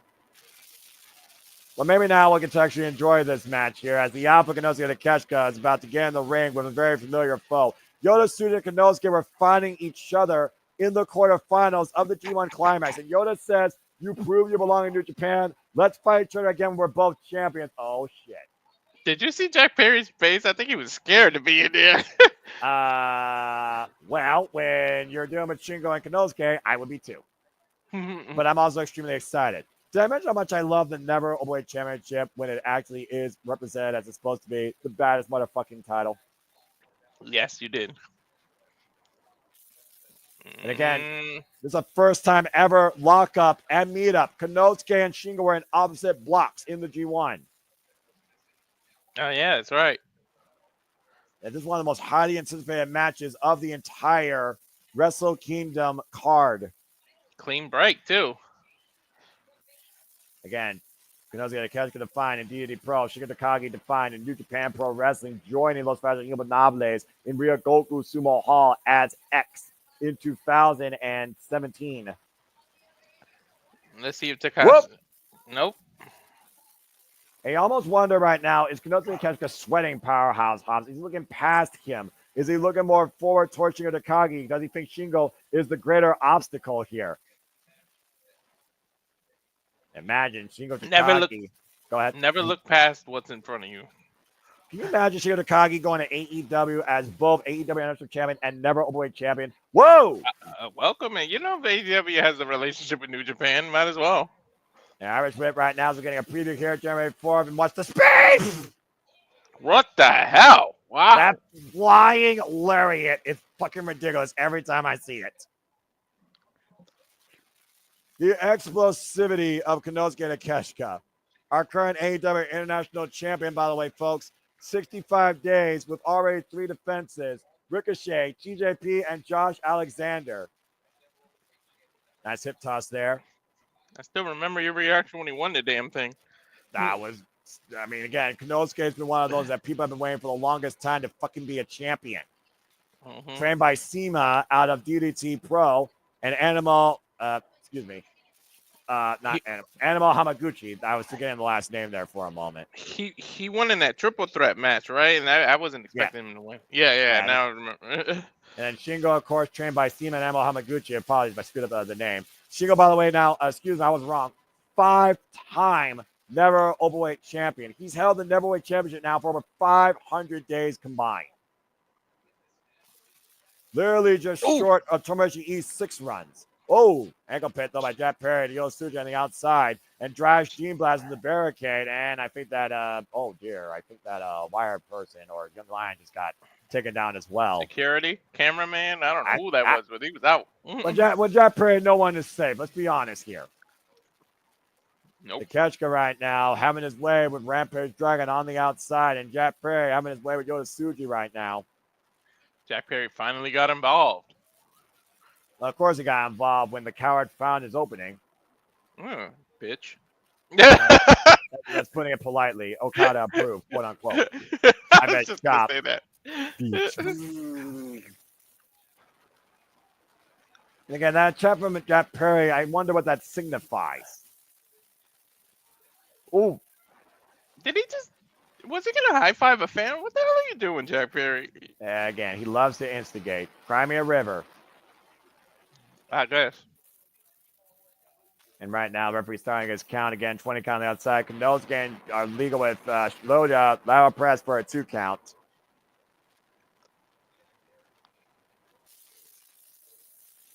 Irish whip. Ooh. And blind tap made by Jack Perry. Oh, man. I don't think he liked that. I agree. And again, Jack Perry, he's looking at long-term history. The reason that he attacked Yota Tsuji was about the New Japan Cup that Jack Perry was in. Jack Perry felt like Yota Tsuji cost him a chance to redefine his image when Jack Perry didn't win that. PK kicked to the spine. Go fitting he wants one in when Yoda's already down. Well, I mean, Jack Perry has always been a slimy, underhanded instigator. Mm-hmm. And that's just a fact. And Matt Helms, good to see you. And again, Sandy, it's one of those things right now where Konosuke Takeshita is just one more iota away from taking Jack Perry's head off with that ridiculous world-class elbow strike. Front face lock applied here. Snap German, float over. Jack Perry with the cover on Yota. Gets a 2 count. That got a 2 count? Wow. Well, I mean, for all the crap we want to give the scapegoat, let's not forget Jack Perry, again, former, Jungle Boy in AEW. He is an impressive athlete when he actually wrestles in that ring.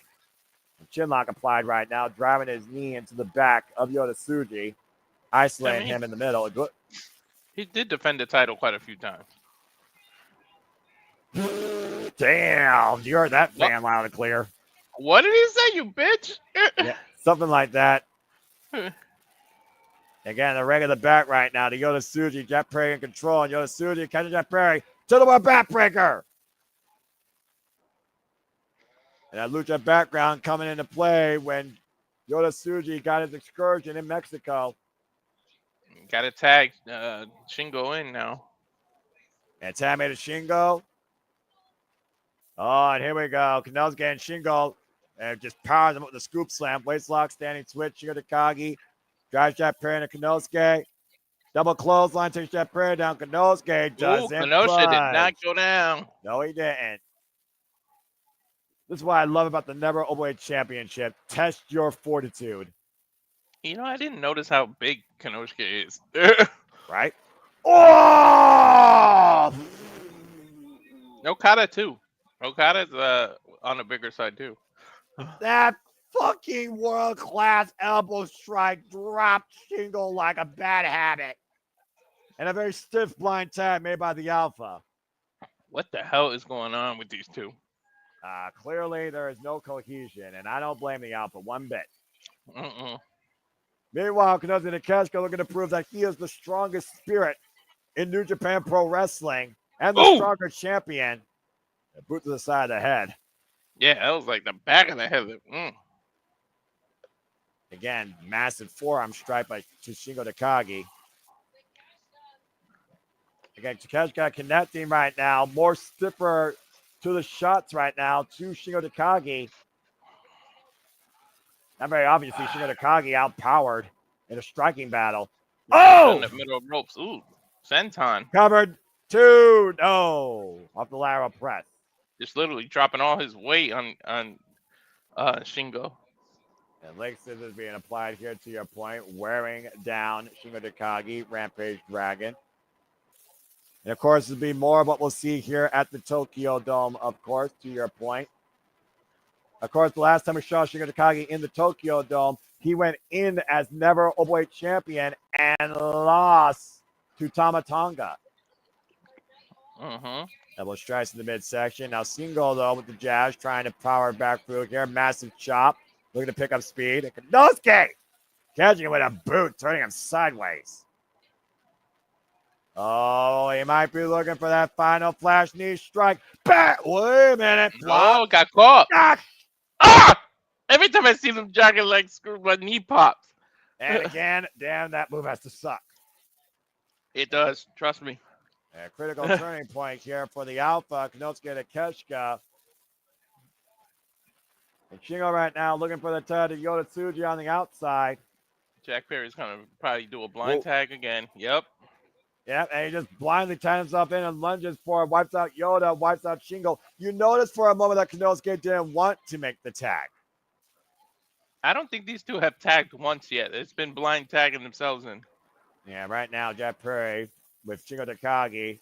Irish whip, runs into Shingo in the corner, the snapmare. And once again, looking for a sliding drop kick. Now Jack Perry with the cover, hook above legs. It's a 2 count.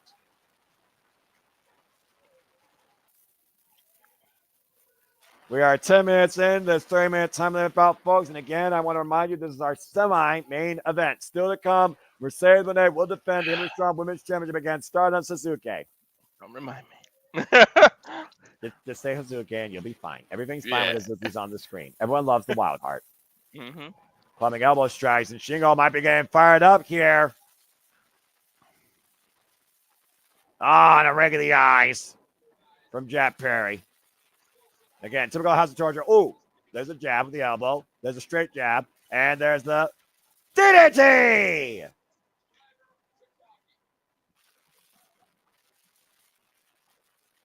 Jack Perry got spiked in his head. Now Shingo sees Yota Tsuji legal. Yota Tsuji's in.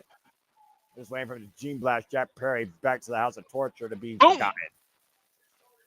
And right now, Yota Tsuji scrum against Takeshita and Jack Perry, to your point. Irish whip, went up the rope, up and around. Woo. Shingo seems like he was for about 7 minutes he was in the ring. And he needed that tag out. Oh, man. Pump kick right to the head of Jack Perry. Good. Give him another, please. And again, Tsuji knows what to do when you give him distance. If Tsuji gets distance, it'll be over for Jack Perry. And a throat thrust. Mm-hmm. That's one way to counter.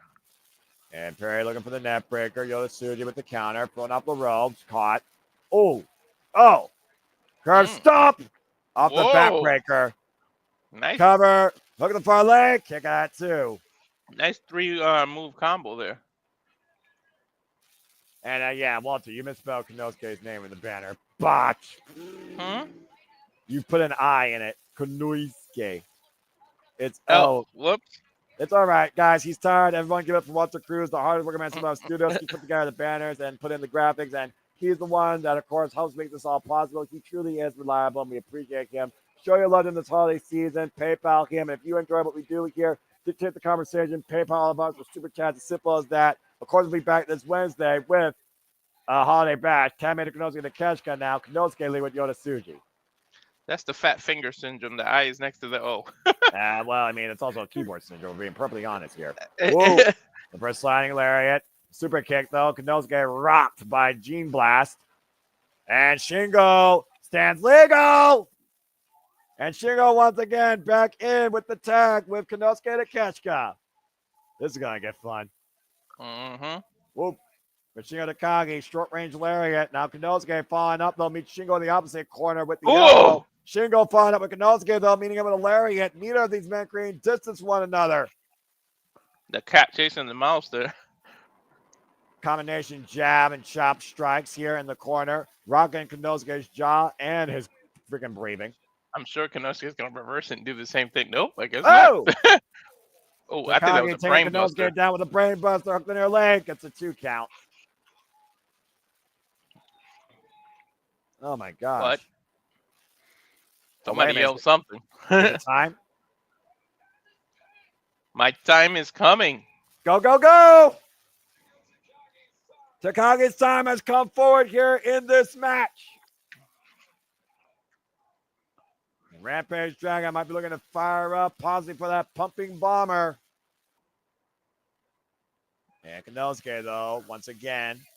What would that say if he was able to get a win over him? Again, momentum. We're talking about momentum here. Back elbow strike. The jab. Ooh, pump kick. Block the lariat. Backslide. Wait a minute. Hook him up. No Shigami! In the middle of the ring. Nowhere near the ropes either. And again, Konosuke drop face first, but Shingo unable to capitalize. He loves to use that move because it's almost like putting a bow on it. Noshigami is a form of wrapping paper. And Noshigami right now, hoisting up. What is this? Wheelbarrow. Nope. Counter. Roll through. And Konosuke, uh-oh. Gonna show you how it's done! Oh!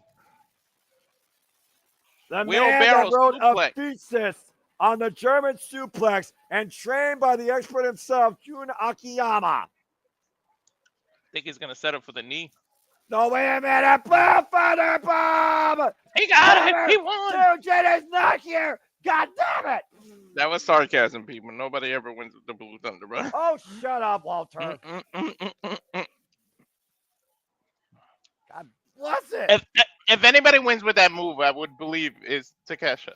Yeah, I know. Jack Perry, though, still down on the outside. Who gets the fuck? Takeshita back firmly in control. Takeshi's pretty much been on his own the last like 10 minutes. And might be looking for Raging Fire. Shingo fighting back, though. I don't think he cares though, Noah. That he's No, he doesn't, but Shingo might care about doing this. Made in Japan. Oh, counter. Back elbow strike. Shingo dropped to his knees. Ooh, look at Takeshi's chest. I didn't even notice how red it was. Bitch's elbow right now and testing Shingo's mental. This is what it means to be never Openweight champion. This is what it means to test your strong spirit. Never say die. Never quit. Never surrender. Never back down. Never show weakness.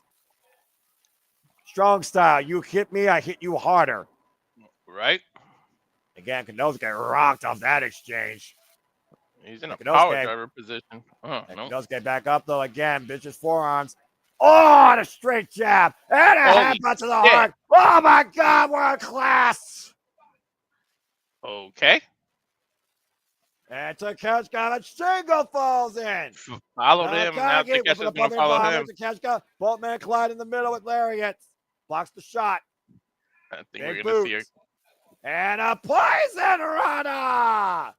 And Konosuke. What? God, wiped down a lariat by Shingo. Back to his feet. Bang.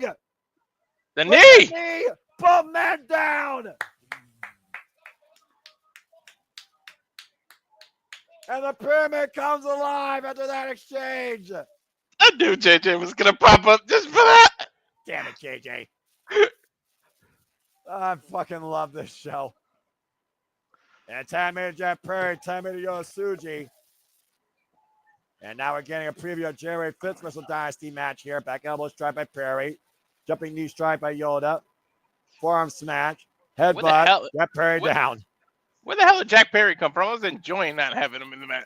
I mean, hey, Yota Tsuji just rocked his heart. I enjoyed that. Mm-hmm. Now, Yota Tsuji, you might be looking for a Marlow crap. No, Jack Perry got out of the way. Whoa, whoa, whoa. What a low blow. Of course. Now the knee. You know it. The scapegoat nailed to the cross. Jack Perry with the win. Oh, shit. Man, my man wasn't even in the match for the last 15 minutes, and he gets the win. And he just pinned his Wrestle Dynasty opponent. Which means he's losing at Wrestle Dynasty. You can only pray and hope. Heavy momentum in favor of the scapegoat, whether you like it or not. You know Yoda's going to want revenge now, Noah. No doubt about that. Well, Shingo. Oh, Takagi wanting none of that. But Takeshita, though, and again, Takeshita and Shingo, January 4th, title for title. Both these men still not done with each other. Double team, though, as Jack Perry drives Shingo down to his knees. Now, all of a sudden, they're getting along after this whole match. It couldn't. Well, I don't know. I think Takeshi's going to hit him, to be honest. You can only hope right now. But again, Shingo knows with a target at hand. Wait a Robo! Super kick, Jack Perry down. Kick to the knee. Super kick. There goes the alpha. And a Romu coming to the aid of his Logan There Punk. Wait a minute! The Young Bucks! Not an Jackson! Super No. kick by Romo. The Young Bucks. The Young Bucks are here. Fuck! You had to give me the Young Bucks and Jack Perry in the same. EVP trigger. My mood just changed. Well, we know that Manager Jackson will be involved once again in New Japan, and they are the Elite. Coming to the aid of Jack Perry. The crowd is chanting EVP, actually. Yeah, well, this is bullshit. Mm-hmm. Wait, it don't look like they're getting along. Yeah, it seems like they're getting along so far. Well, either way, the Elite are back. Look in at New Matt's Japan Pro face. Wrestling. Did you see the way Matt was looking at Jack? Yeah, I still, I don't know what to make of that. Well, Matt and Nick Jackson are back in New Japan, folks. Don't tell me they're giving him a microphone. No, I'm sorry to cut you off. California's own.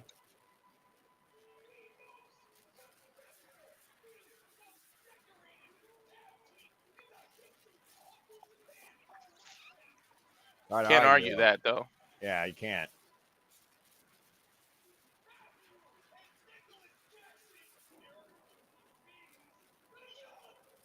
Oh, boy. You're not New Japan EVPs, bro. You're AEW's EVPs. Jerry's still out on that.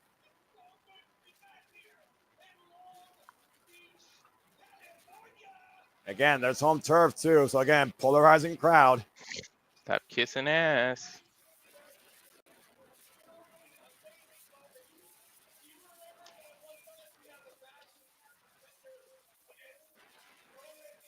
And Kenny Omega going in lovers. Yeah, I remember that match. I wouldn't give it for Kenny Omega to just V-trigger both these men's heads right now. Eventually, that match has to get revisited, I think. They're a little injury prone. Ay, ay, ay.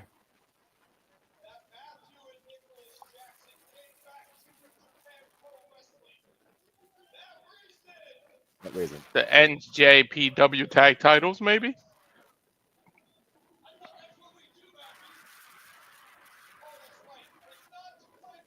Oh, boy.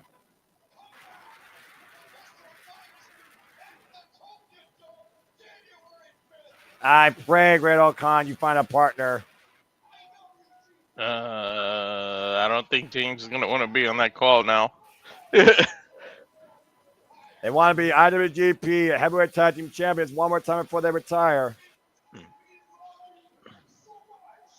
I don't know how many pricks can indulge these idiots, but that being said, the Young Bucks with a warning shot sent to Great Old Khan. Find a partner to beat us, or we will become IWGP Heavyweight Tag Team Champions one more time in our career before we put the sneakers up. It will be the Young Bucks with that chance January 5th at Wrestle Dynasty, folks. The Young Bucks are back in New Japan. What's your speculation? Who's the teammate then? I have no fucking clue. Great Old Khan has literally less than 3 weeks left to find a tag team partner. Too bad Bryan Danielson had to have neck surgery. Yeah. Kota Ibushi. They did drop Kota Ibushi's name, but we haven't seen Kota Ibushi since his ankles got destroyed against Marufuji at Pro Wrestling Noah. And too bad Kenny Omega already has a match because he could have just stepped up. Well, I mean, he's already stepping up, and he's trying to humble Gabe Ken and remind him exactly what New Japan is, but also what he is. Yep. As we head towards January, which again, January 4th, can't come soon enough. And what's been a wild-ass evening, we have finally... What was that? Sorry, no, I didn't mean to cut you off, but there was like a weird video in the back. Well, I mean, that was just the Young Bucks Titantron. Folks, it's been a wild-ass night. We enjoyed the ride here at Strong Style Evolve as we finally get to our main event. Please let us got a comment, tell a friend. It is time now for the Strong Women's Championship. It is Hazuki versus Mercedes Mone. It was via Goku Sumo Hall in April 2023 that Asume, Hazuki, and Mone had a triple threat 10-minute Fury dance. for the IWGP Women's Championship, and Mone was able to win. It was recently that Natsupoi was able to hold on to the Wonder of Stardom Championship, and Hazuki was almost left heartbroken. It was her friends in Stars that remind her exactly who she is. Koguma, Hana, and of course, Mayu Iwatani and Saya Ida, reminding her that wrestling is fun, and even when you are down, you are never out. Now Hazuki hopes to win the NJPW Strong Women's Championship to close this calendar year. I hope so too. You know what? That would be the greatest gift ever. If I can get through, if Mercedes does retain, and I can get through it, then I'm strong. Oh boy, this is the one holiday gift I need. There you go, Noah. The odd, weird, of all selection. Romer, not to be a star partner. The enemy of the enemy is my friend. I hope he chooses Def Cobb. That's fair again. January 5th, January 4th. We'll see. CEO bullshit. BOO. Calm down, brother. Please lose this damn title. Look, the greatest Christmas gift is Hazuki becoming champion for me. Mercedes will be indirectly giving me a gift. And again, Hazuki, once Oedo Tai, once Queen's Quest, now Stars, former high-speed champion, multiple-time Goddess of Stardom champion. Kagumo and Stars made her come back around. Hazuki, you are never left permanently down. This is your moment. Seize it. Capture the gift that is the NJPW Strong Women's Championship. I wonder what's going through Mercedes' head, because you got to have that. Every wrestler is very superstitious. You got to have that weird feeling because the last time you were in this arena, you got hurt. Well, I never wish ill will on anybody, nor anyone to get injured. But when it comes to the Wild Heart, she's not going to take it easy on Mone. She might get injured again. Come on, Hazuki! Yeah, see, JJ's on the same wavelength as me. That's why it's called Strong Championship, because you have to be strong to watch her wrestle. I love Hazuki. She is one of my all-time favorites. I am so damn glad she came back to wrestling and didn't retire. I'm so glad she found wrestling fun again after the loss to Natsupoi. Hazuki, of course, who is a technician trained by Fuka, known as the Wild Heart, former Stardom high-speed champion, 3-time Goddess of Stardom tag team champion, and 4-time Artist of Stardom champion. She's been through Queen's Quest in the genesis of her Stardom career, was once part of Oedo Tai, now known as Hate, and has been a star of stars ever since. I love the ring gear. And of course, she even had a chance to get the World of Stardom Championship at one point, the red belt. She literally 2 months ago had a chance to get the White Stardom Championship, the Wonder of Stardom title. Now she finds herself a year and 6 months later after pursuing the IWGP Women's Championship, her first ever chance at the NJPW Strong Women's Championship. Hazuki! Let's go, Hazuki! My heart is so nice I knew and he was warm going right to do now. it that way. Again, her And he has teammates to- in Stars have worked to fire up, motivate her, and test her to prepare her for this. Mercedes Mone! This is it, folks. Our main event. And the crowd is chanting. What the? We're in California, dude. They must have all gotten into my stash. Again, we have Walter, for all the crap we give Mone, we gotta give her some credit's due.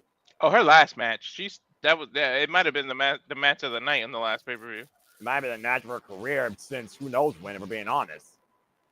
Mercedes Mone, of course, has been... Twat waffle. Oh, good Lord. Sorry, Noah, go ahead. You were saying. It's all right, guys. You're all right. All right, I understand the hostilities. One of the most decorated female athletes in the game, whether or not you agree with it, Mercedes Mone has been the NJPW Strong Women's Champion now since Forbidden Door, going into her third defense after beating Stephanie Valkyrie, overcoming Oedo Tai's Momo Watanabe at Capital Collision, and recently defending that title successfully against Emi Sakura. Of course, coming off an incredible win at Full Gear, successfully retaining her TBS championship against Chris Statlander, and will be defending the TBS championship no matter what happens in the night against Anna Jay Wednesday at Holiday Bash, as Mercedes Mone looks for even more gold in 2025 and looks to end the year still a double champion. B-O-O. You know, I have to admit, I was actually happy when she came to AEW. Look, I drove 3 hours to Boston to go see when she was debuting and all that, and it's just left a bad taste in my mouth, though, after the run and the crowd, that she didn't even get the wrestle. Her first match was a title match, and she holding this hostage now. Well, I don't know if I would call it hostage. Again, she has defended it. And again, the NW Strong Women's Championship is supposed to be defended New Japan Pro Wrestling here in America. She defended it at Capital Collision, and she even defended it against Emi Sakura on AEW.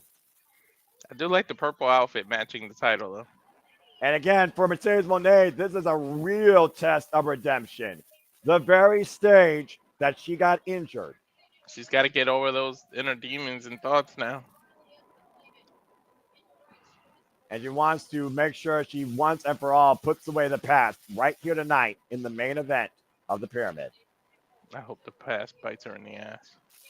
Now the second longest reigning NW Strong Women's Champion at 169 days. Still behind Julia, who reigned 249 days. Our fourth NW Strong Women's Champion. Just give me a good match. That's all I care about. Even if she does her thing. Well, I think with Hazuki, that's something you don't have to worry about. I think when it comes to Renee, she works better with Joshis. Mm-hmm. Maya Iwatani proved that when Mercedes Mone lost the IWGP Women's Championship to Maya Iwatani, who was approaching 600 days with that title, and will defend against Hazume at Wrestle Kingdom. Here we go. Day 170 on the line for Mercedes Mone to hold on to the NW Strong Women's Championship. And the last chance of the year for Hazuki to finally end the year as a singles champion. There's the GTA stripper moves. Control yourself. Enough dancing. Let's get to wrestling. And again, Hazuki with that undeniable smile. Yeah, that's right. Me. Walter told a woman to stop dancing and get to wrestling. Go figure.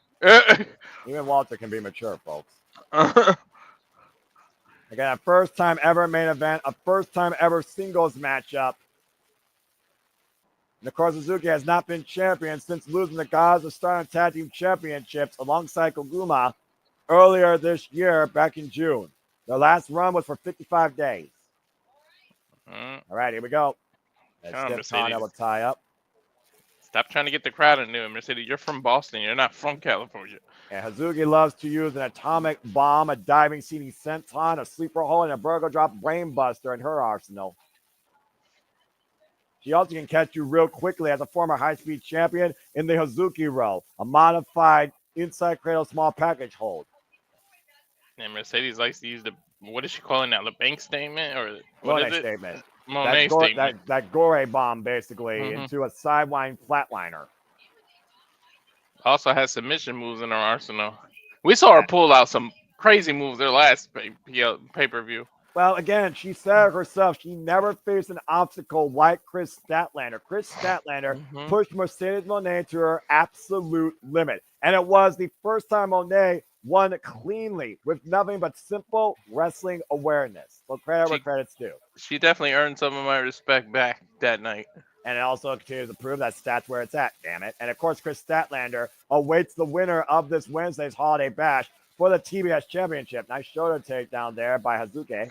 Come on, give me a Christmas present here. Drop down there, and Hazuki off the ropes. Mercedes Mone, great leapfrog. Hazuki scouting Mone, sends her off in the ropes. Tilt the world, take over at the Aris. As Wildheart sit in the corner. Is she going for the knees? And we'll see. Arm drag takeover by Hazuki here.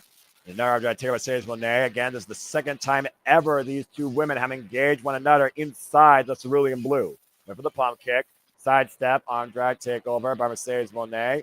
Swirling arm drag takeover. That's unique. Up and around again. By Mystica into the big statement. Immediately locked in the crossface. And she's way in the center of the ring, Noah. And she's got that left arm trapped, though. But again, all the limbs of Hazuki are free right now. And again, we talk about the discipline of the Joshis, the discipline of the Japanese professional wrestling system, the conditioning of your neck. And again, Hazuki right now trying to crawl her way to the ropes with split-toed shoes. Mercedes has to be careful leaning so far back. You can definitely get covered and turn this into a pin. Not to mention the farther she arcs back, the better chance Hazuki has to escape. Exactly. You loosen your own grip. Hazuki got to be a little bit frustrated right now, getting caught in that. She definitely is. She just kicked the hell out of the guardrail. Lucky there's a big gap before where the audience is. Yeah, Hazuki, again, she has to remain focused, all right? She can't get frustrated here. Again, Dream Kingdom coming up for Stardom. Hazuki hopes to enter Dream Kingdom as the new and very strong women's champion. And by the way, Dream Kingdom folks, you can watch that on World of Stardom. Become a World of Stardom subscriber today. That will be their big show. It will be December 29th. Main event match will be Tam Nakano defending the World of Stardom Championship against Saya Kamatani, the Phoenix Queen of Hate. And of course, the Wonder Stardom Championship, not Tsupoi, will defend against Starlight Kid. And still so much more to come. Drop kick! To Jay's point, Snoop probably there too. Is Long Beach? He probably there somewhere. It wouldn't surprise me. Again, right now, Vicious just whipping the hair.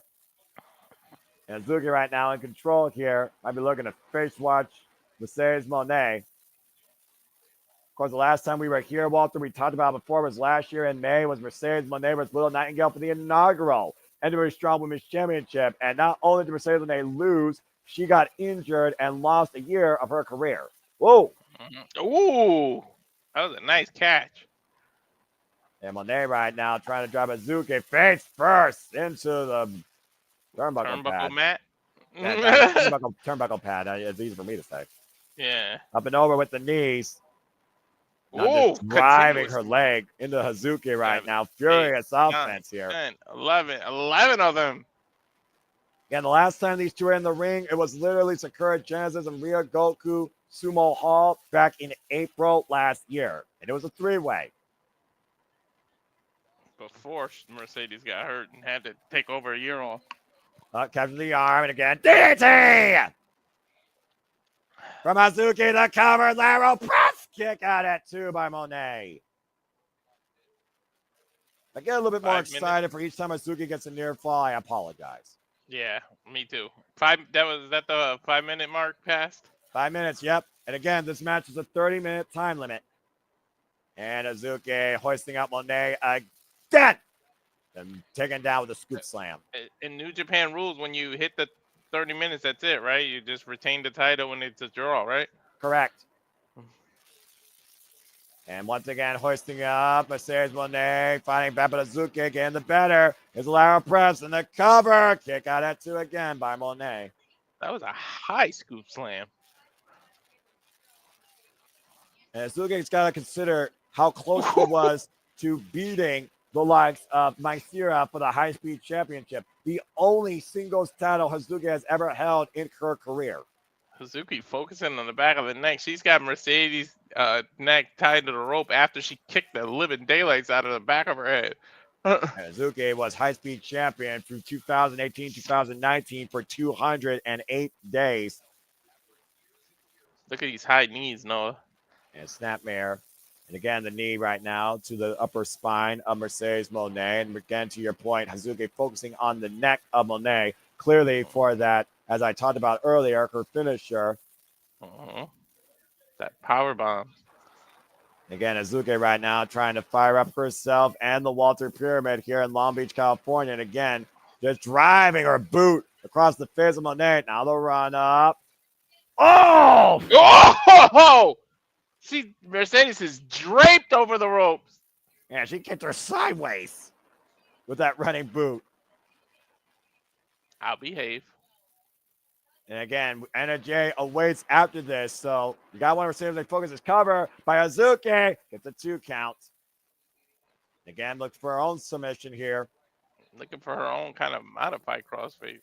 Again, chin lock, I guess. You see the wrist of Mercedes Mone in between the hands of Hazuki. Well, we know Mercedes loves to use a crossface. So when you love the submission moves, you learn the in and outs, and you know how to counter it yourself. Well, again, Hazuki also knows how to apply a sleeper hold. Why she goes for the rear naked chin lock right now. And Mone trying to find escape, trying to reverse. But again, Hazuki maintaining control of the hold and Mercedes Mone's head. And, oh, stunner. Jawbreaker. Creating distance right now. And Hazuki falling in, though. Kick block. Oh, and a rising knee. Ratazuki by Mone. Hazuki in the corner. Mone scouting You know her, what's though. coming. You know what's coming. Oh! Double knees in the corner, to your point. The followed snapmare. Now running off the ropes. Jumping double knees. Hook up both legs. Matchbook cover. Kick out at 2. Whoa! That was close to a 3. And you see the frustration right now on Mercedes Mone's face. Exhaustion. Got to be setting in. I'm not sure if we reached the point of desperation yet. I don't think so. It's one of those things, though, we got to say about Mercedes Mone. Even when she's at her worst, she digs deep. She does.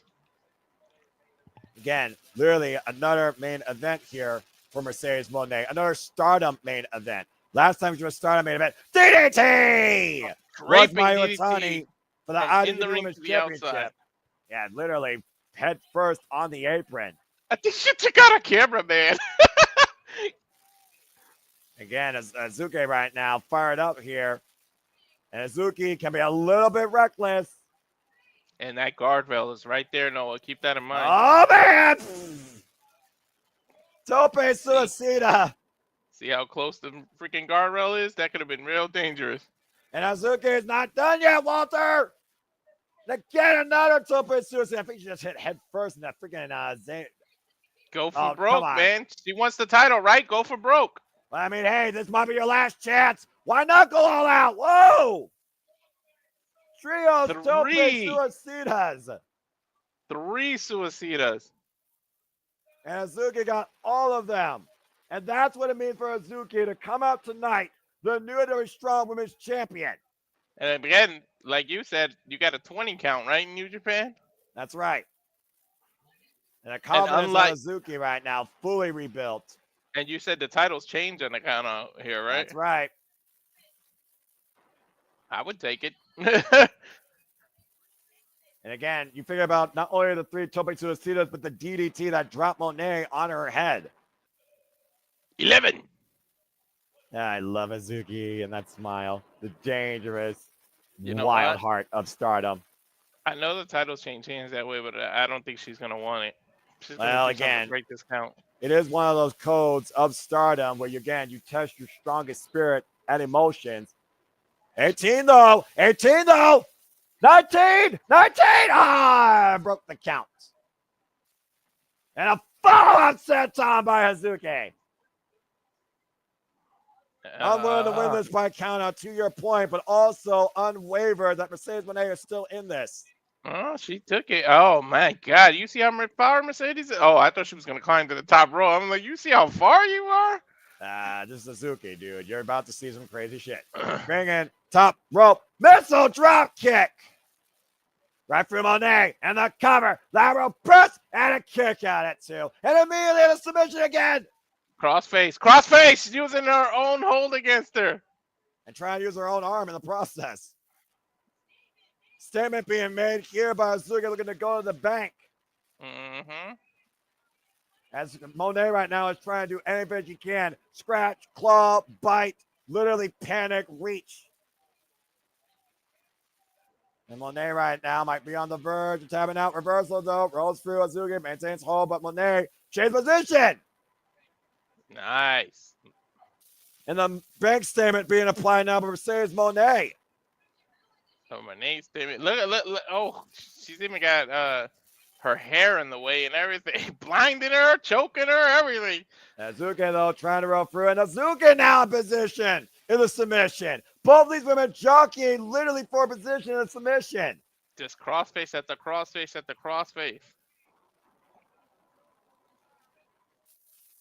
And imagine this being the death note of Mercedes Moné's NJPW Strong Women's Championship run. And again, reversal, and both women tied up in the ropes, and Hazuki has to force the break.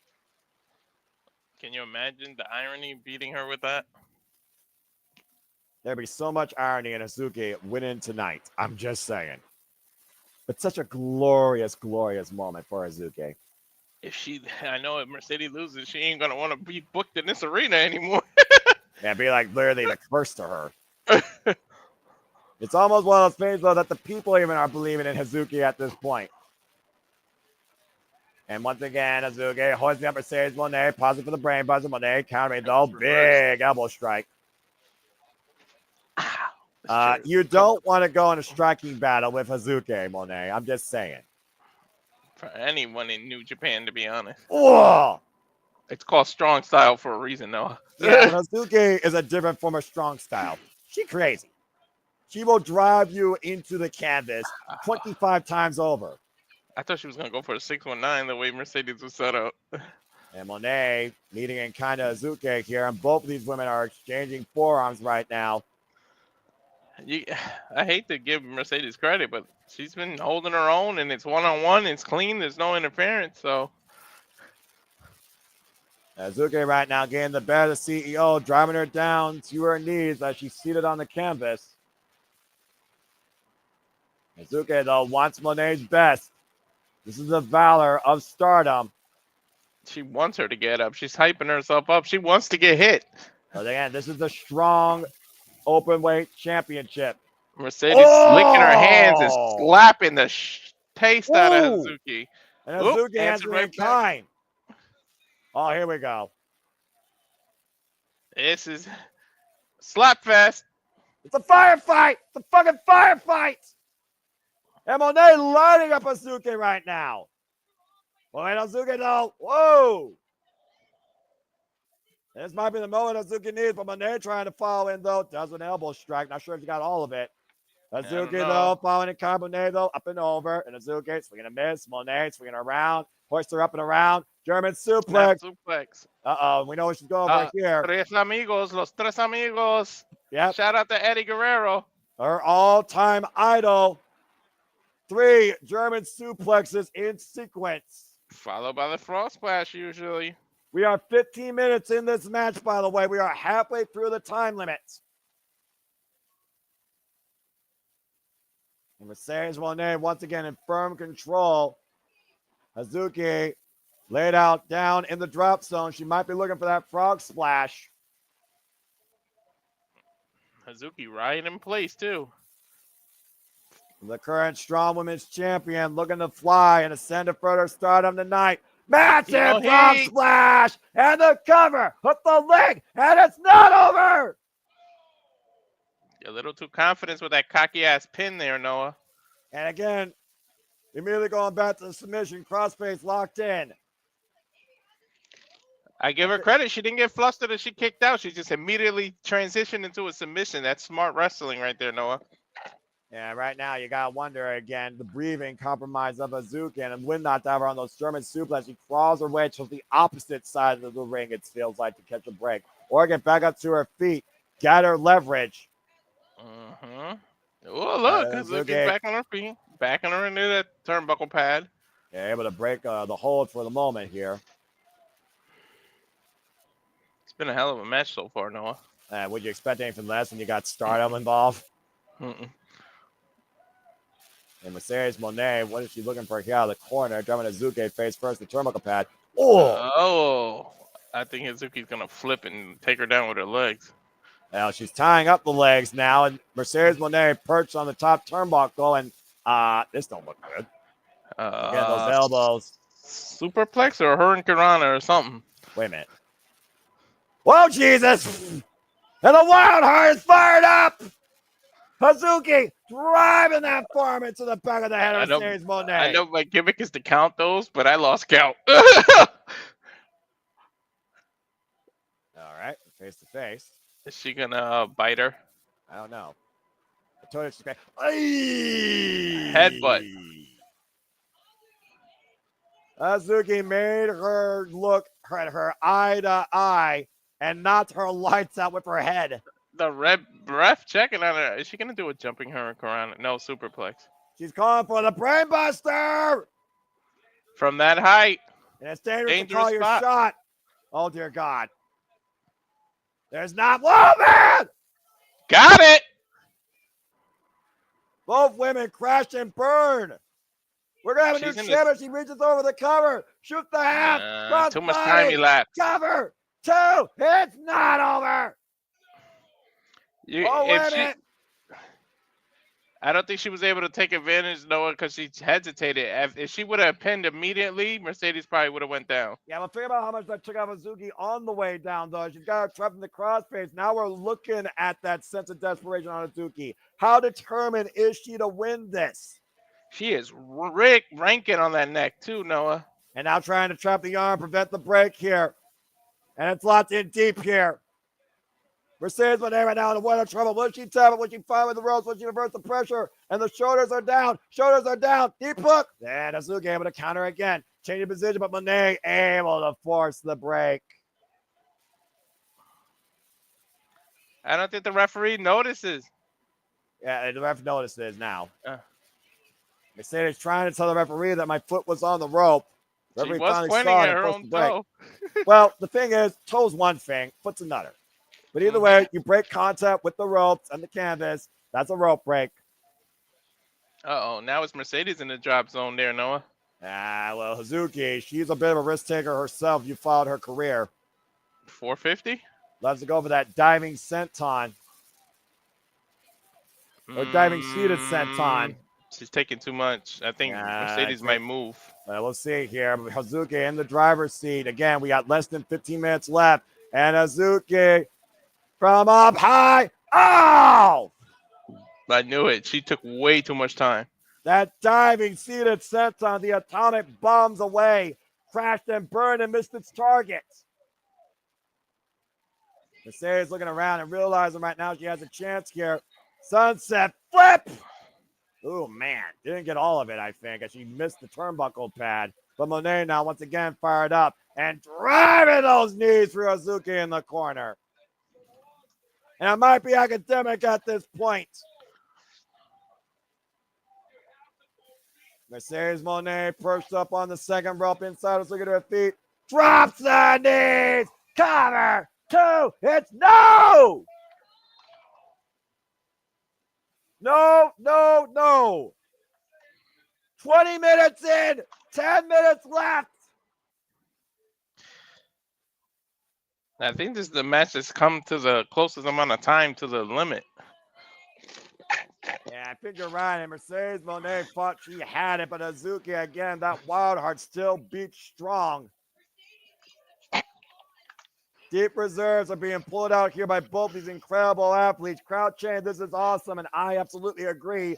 This is the premier state of women's wrestling, the Energy Strong Women's Championship. I agree. I wonder Mercedes getting to that desperate point now. Noah, you brought that up earlier. She hasn't hit the Mone maker. She hasn't hit the Mone maker yet to go to the bank. I think that's what she's going for. Well, there are bills to be paid when you mess with Mone. Hoisted up in the gory bomb. And Hazuki, scouting it though. That's in the clothesline. Both women. Wow, man, what a pump kick. Side turns Mercedes Mone into the corner.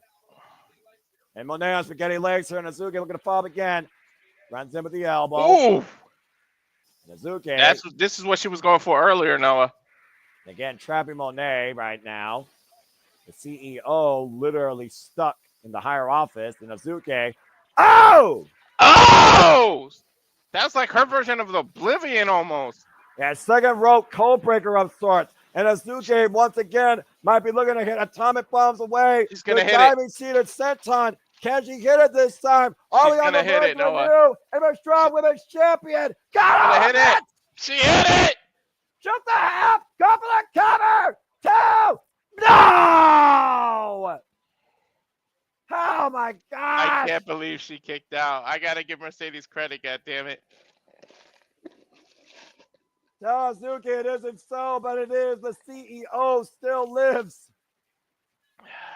She's going to have to go for that power bomb. Her version of the power bomb, Noah, they take her out.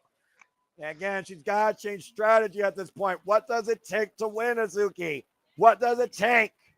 But don't be on the top rope because Mercedes Toe is turning into the breaker! Gory Bomb. And Hazuki into the cover. No! What the hell? That wasn't even a kick out. That was just literally breaking the canvas. That was instinct. Yeah, what it literally. 2 and 9 tenths. Noah, I think we only got 7 minutes left, Noah. I'll tell you one thing. If you don't have respect for Mercedes one after this, get the fuck out of here because there is not one thing you could say wrong about this display. I got respect for this. She's going to reverse this, goddammit. Damn. Yeah, Hazuki right now might be looking for that Virgo drop brainbuster. She's going to turn that right into the freaking moneymaker. Oh. Yeah. Wait a minute. Hazuki, just do it! Stop taking time! I'm sorry, Noah. That's right. Backstabber! Told you. I knew she was going to reverse it. Rolls in the cover. Hit the front leg. Kick out at 2 by Hazuki. This is a fucking match. This is insanity. I thought somebody was coming out because of the way the crowd was reacting. At this point, you're just literally looking at the crowd right now. They are literally the ones that are dictating this. 7 minutes left. 6, I think. We'll hear the 5-minute call soon enough, and then we'll hear 3, 2, 1 as we're getting towards the end of this main event. She's going to go for the moneymaker now, Noah. I mean, it's the only thing she hasn't done yet. Backstabber! And it's got to be academic at this point. It's got to be done. Backstabber! Again, rearranging the spine of Hazuki. She's going to go for a third one. And looking for that statement. Nope, there it is. Moneymaker. There it is. Oh, no. To the cause of a ring was the power bomb. Matchbook. High stack. No! But Wait, now Mone I don't think she goes kicked to- out. I think Monet let her go. Yeah, I think you're right for this. Money maker. It's over. Cover 2. It's not over. Oh! Hazuki found the foot on the bottom rope. She might pull this off, Noah. Do you believe in miracles? It's Christmas time. How fitting would it be to get a miracle than Christmas? 5 minutes and 45 seconds? 5 Is that what minutes they said? left. And Mone brings it towards center. Hook up both legs. Kick out. Dude, she might do this. No. Oh, please don't tell me we're going to go to a draw. Don't do that to me. The wild heart still breathes. Hazuki still lives. This is the premier women's wrestling match of the year. I'm liking this one, man. Fucking sweating for my blazer. Yeah, I think that powerbomb was Mercedes was trying to embarrass her using her own move, and then she said nope and let her go. That might have been her own downfall. I don't think Hazuki kicked out. That was Mercedes letting her out. Well, either way, this match continues. We got less than 5 minutes left. She finally looks to finish it. Looking to hook up again for the Mone maker. Hazumi, a reversal, a reversal. Now Hazuki, coming the arm. Mighty strong cradle, mighty strong cradle. The cover, One, shoulder step. two. No. Come on, you can't keep doing this to me. My heart, man. Just hit the Hazuki powerbomb, again. goddammit. Oh no, cut the pump, kick Mone. Hooking up Hazuki again. Not again, Mone maker. It's over. Shoot the half, the cover. 2. No, Mone retains. God damn. Damn.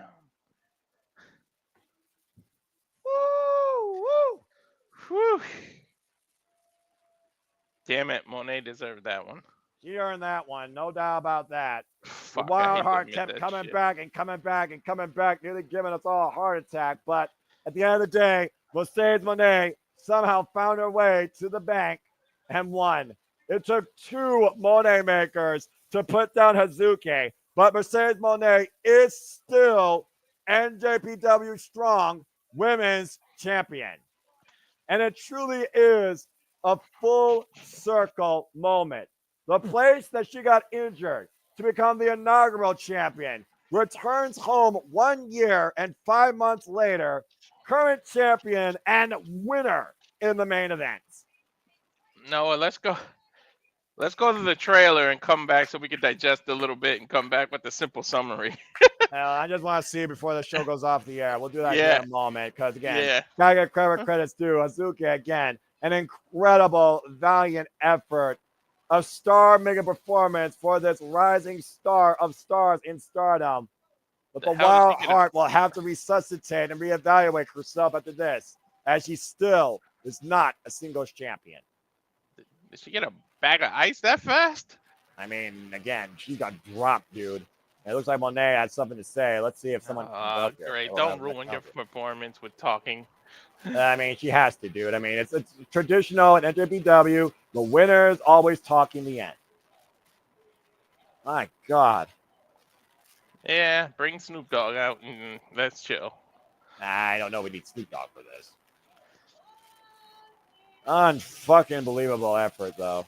My word.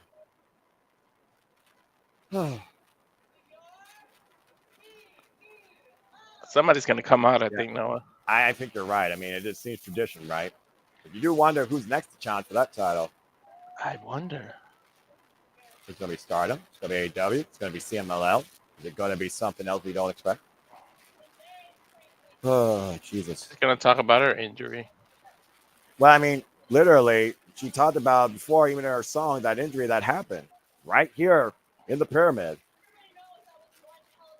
Oh. Didn't walk out as champion that night. No, she didn't. She got hurt, much to Willow's benefit. Yeah, Willow got the freaking rocket strap to her. It does make me Mhm. wonder if we would go back in time and it didn't happen that night, would Willow have gotten all those accomplishments that she did? We would never know, right? Yeah, I suppose that's true. Yeah, of course, again, the crowd still on hand. Long Beach, California, in the pyramid. Come on, somebody come out. Oh, maybe her TBS challenger, right? Well, I mean, again, Anna Jay has a chance to still get a holiday gift, and Chris Statler waits on the other side of that match no matter what. Come on, Anna. That's my gold, Martin. Let's go take it like this for Wrestle Dynasty. Oh, okay. How about that? She's gonna go after the NJPW title. So it sounds like we're just going to find out maybe who wants to challenge the CEO for the Strong Women's Championship at Wrestle Dynasty January 5th. Oh, wait a minute. Oh! Well, she asked somebody to step forward. Conversation about champions. You want Mina? I think Mina wants Mone. Hello, Mina. Good God Almighty. Hey, damn, Mina. Holy shit. I see why you were a model. The retro British Women's Undisputed Champion looks for a date with the CEO in the Tokyo Dome for the Strong Women's Championship. Hello. Will it be title for title or just Mercedes title? I don't know, but I welcome this match to call. And it looks like Mina's here to accept that challenge and maybe toast champagne to it. I think the crowd wants more Mina than Mone. I told you somebody was going to come out. Oh, boy. Yeah, fix the dress there, Mina. We don't need an accident.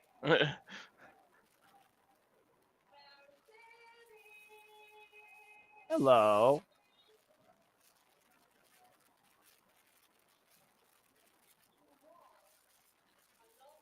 Want a lot of things. She wants money. Titles? She wants fame. Nope, fame. She wants championship. Their question is, Do you want Mina? I mean, I knew it. I knew it. I want Mina. I want Mina. I want Mina. I like Mina. Everyone wants Mina. Who doesn't want Mina? You're a fool if you don't want Mina. What's the Japanese equivalent of a mamacita? Oh, baby. Wrestle Dynasty. Are Make they it gonna give it to official. us? Make it official. Make my January 5th better. Make it official.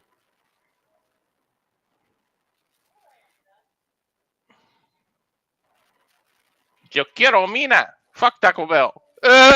we all want Mina. Everybody wants Mina.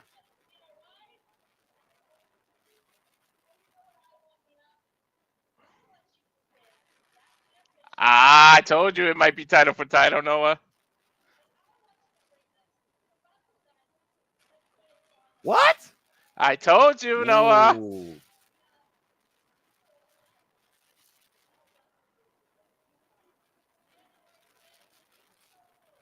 Title for title. All right, then. Mercedes Mone looking to add interest to her portfolio with Mina Shirakawa's Undisputed Rep Pro Women's British Heavyweight Championship. I'll tell you what I want. I want to go to sleep and wake up and it's January 5th. Oh, my God. Oh, my. What the fuck is this? Okay.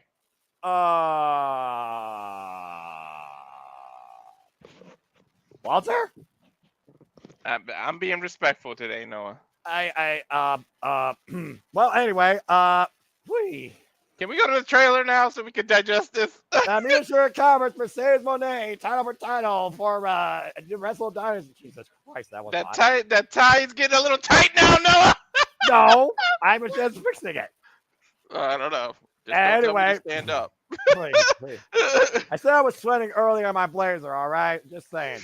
Mercedes Mone apparently has a date with Mina Shirakawa January 5th at Wrestle Dynasty as she leaves the pyramid still NW Strong Women's Champion in what truly was a night where Strong Style not only evolved, it definitely became a whole different evolution of Strong. As Mina Shirakawa and Mercedes Mone celebrate the end of the night in the only way they can, with gold and with moving hips. Mercedes Mone, a full year and a half road to redemption, culminates in leaving the Walter Pyramid, still NJPW Strong Women's Champion, as she waits for Mina Shirakawa January 5th at Wrestle Dynasty. And we'll see you all here very soon again for New Japan Pro Wrestling, where we cover both Wrestle Kingdom and Wrestle Dynasty. Again, if you're not become a subscriber, become a subscriber today, NJPWworld.com, to be along with us for the ride.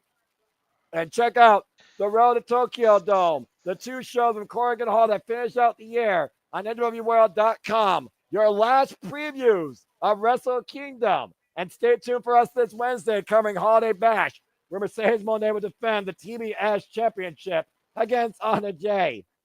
Look at Mercedes actually being nice to fans. What a change. I mean, you know, it's one of those things where everybody can grow up from their past if you give them a chance. But for now, Walter, as we finally bid everybody a fine adieu for now from this phenomenal, strong style, spirited program that ends in celebration and appreciation for New Japan Pro Wrestling. For Walter Cruz, I'm Noah Foster. This has been NJPW Strong Style Evolve. Thank you all for tuning in, and we will see you next time, as we'll see you on the other side of our post-show wrap-up if you choose to stay around. But until then, as always, I leave you in New Japan style. Goki Genyo. Sayonara. Sayonara. And now for a taste of things to come.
And again, as I try and compromise myself and compose myself with what I just saw and heard, Jesus Christ Almighty, we truly here at the Suburban Studios encompass, engage, and enjoy and encourage you to literally love all the wrestling, all the wrestling, all the wrestling, all the wrestling, all the wrestling, all the wrestling, all the wrestling, all the wrestling, all the wrestling, all the wrestling, all the wrestling, all the wrestling, all the professional wrestling. Damn it! And combat sports and other forms of sports, collegiate and amateur and other forms of entertainment. Woo! Well, Walter, goddamn! I mean, what a night.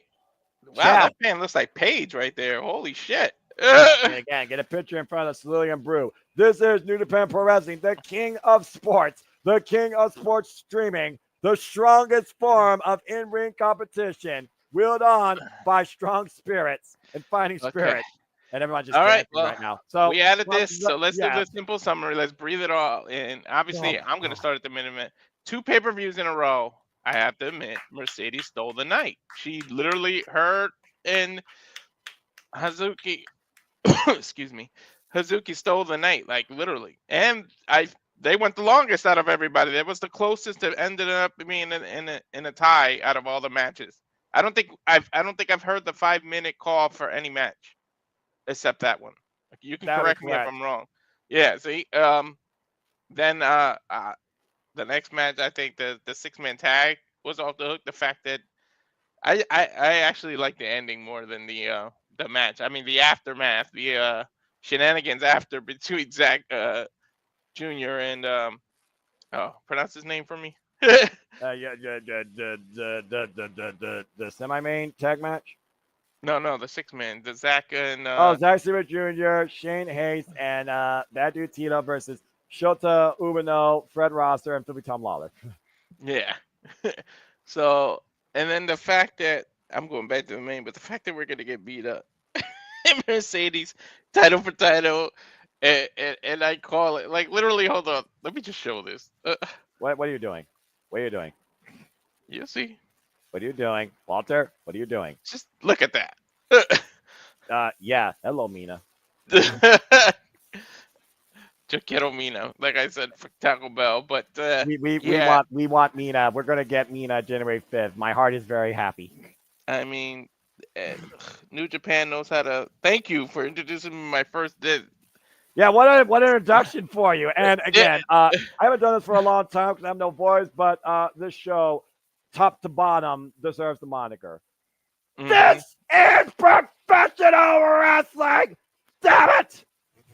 Yeah. Go ahead. Continue. The main event has got to be the match of the night. I mean, even the opener, every match, you can't call any match bad. Even the Lio Rush match was great.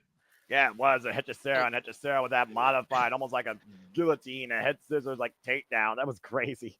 Mm-hmm. Woo, God. Yeah, but what are your final thoughts and what's your match of the night? Do you agree, disagree? I mean, again, you know me as a lifelong proponent for New Japan Pro Wrestling, and if nothing else, Walter, I hope you learned a lot and enjoyed, and I hope everyone else enjoyed the engagement tonight. And again, this is my company. This is where I literally eat, sleep, live, and breathe. My professional wrestling fandom is dictated by the strongest spirit, not the longest in theatrics and cinema. So, yeah, I mean, as a proponent of women's wrestling, Mercedes Mone and Hazuki, I'm looking at one of my all-time favorites. Mercedes Mone out to prove a point, tore the pyramid fucking down. That arguably that might be my women's match of the year. And I still have Stardom Dream Kingdom. I got World's End, and I got freaking Ring of Honor Final Battle to look at. But it's hard to argue when you test your mental fortitude more than your physical capability against the likes of Stardom's greats like Hazuki.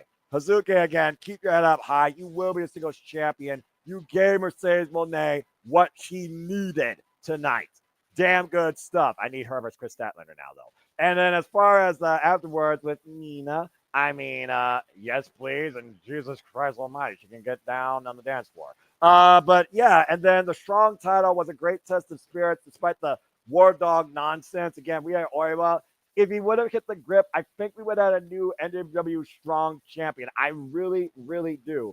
And the teases of Shota Umino and Zack Sabre Jr., how bad they want the best out of each other. But Zack Sabre Jr., I feel like he's already believed that he's won, but he wants Shota Umino to prove him wrong. So much is on the line January 4th and January 5th. cause and effect as Wrestle Dynasty continues to shape out now with this women's title for title bout on the line. And then, of course, we have the great tag team showcases the four-way dance, that sneaky way that TJP found the win. If he does something like that at Wrestle Kingdom, Catch 2 and 2 will be once again 4-time IWGP Junior Heavyweight Tag Team Champions. Johnnie, Robbie coming back from injury. Great match against Mina Shirakawa. Very young, bright prospect. Shout out to Zane J, who found a way to beat Matt Vandagriff because, again, Matt Vandagriff has owned the Open Survivor Challenge basically the year. So, mad respect to him. He was just a phenomenal round of wrestling. The CMLL clashes with Piton and Temperio. I'm very surprised with that result. I'm not going to lie. I don't have one really bad thing to say. And again, Shingo and Konosuke, they try to jack each other's jaws. I cannot wait for the never Openweight title match. Again, that's usually my title in New Japan because it's always the bad motherfucker hit to the hardest smash of affair. I mean, Minoru Suzuki, Hiroki Goto, Kenta, Katsuyori Shibata, Yuji Nagata, Shingo Takagi now, Jeff Cobb previously. This is what the never Openweight championship fucking means. And what Mone proved right there, she proved how strong emotionally and physically you need to be a very strong women's champion. This show was fucking phenomenal. You know, how much more are you looking forward to La Semana de Japón? I just thought of that. The week of Japan. That's what I'm gonna call that week. It can't come soon enough. It truly is ultimately my favorite week of the year every year.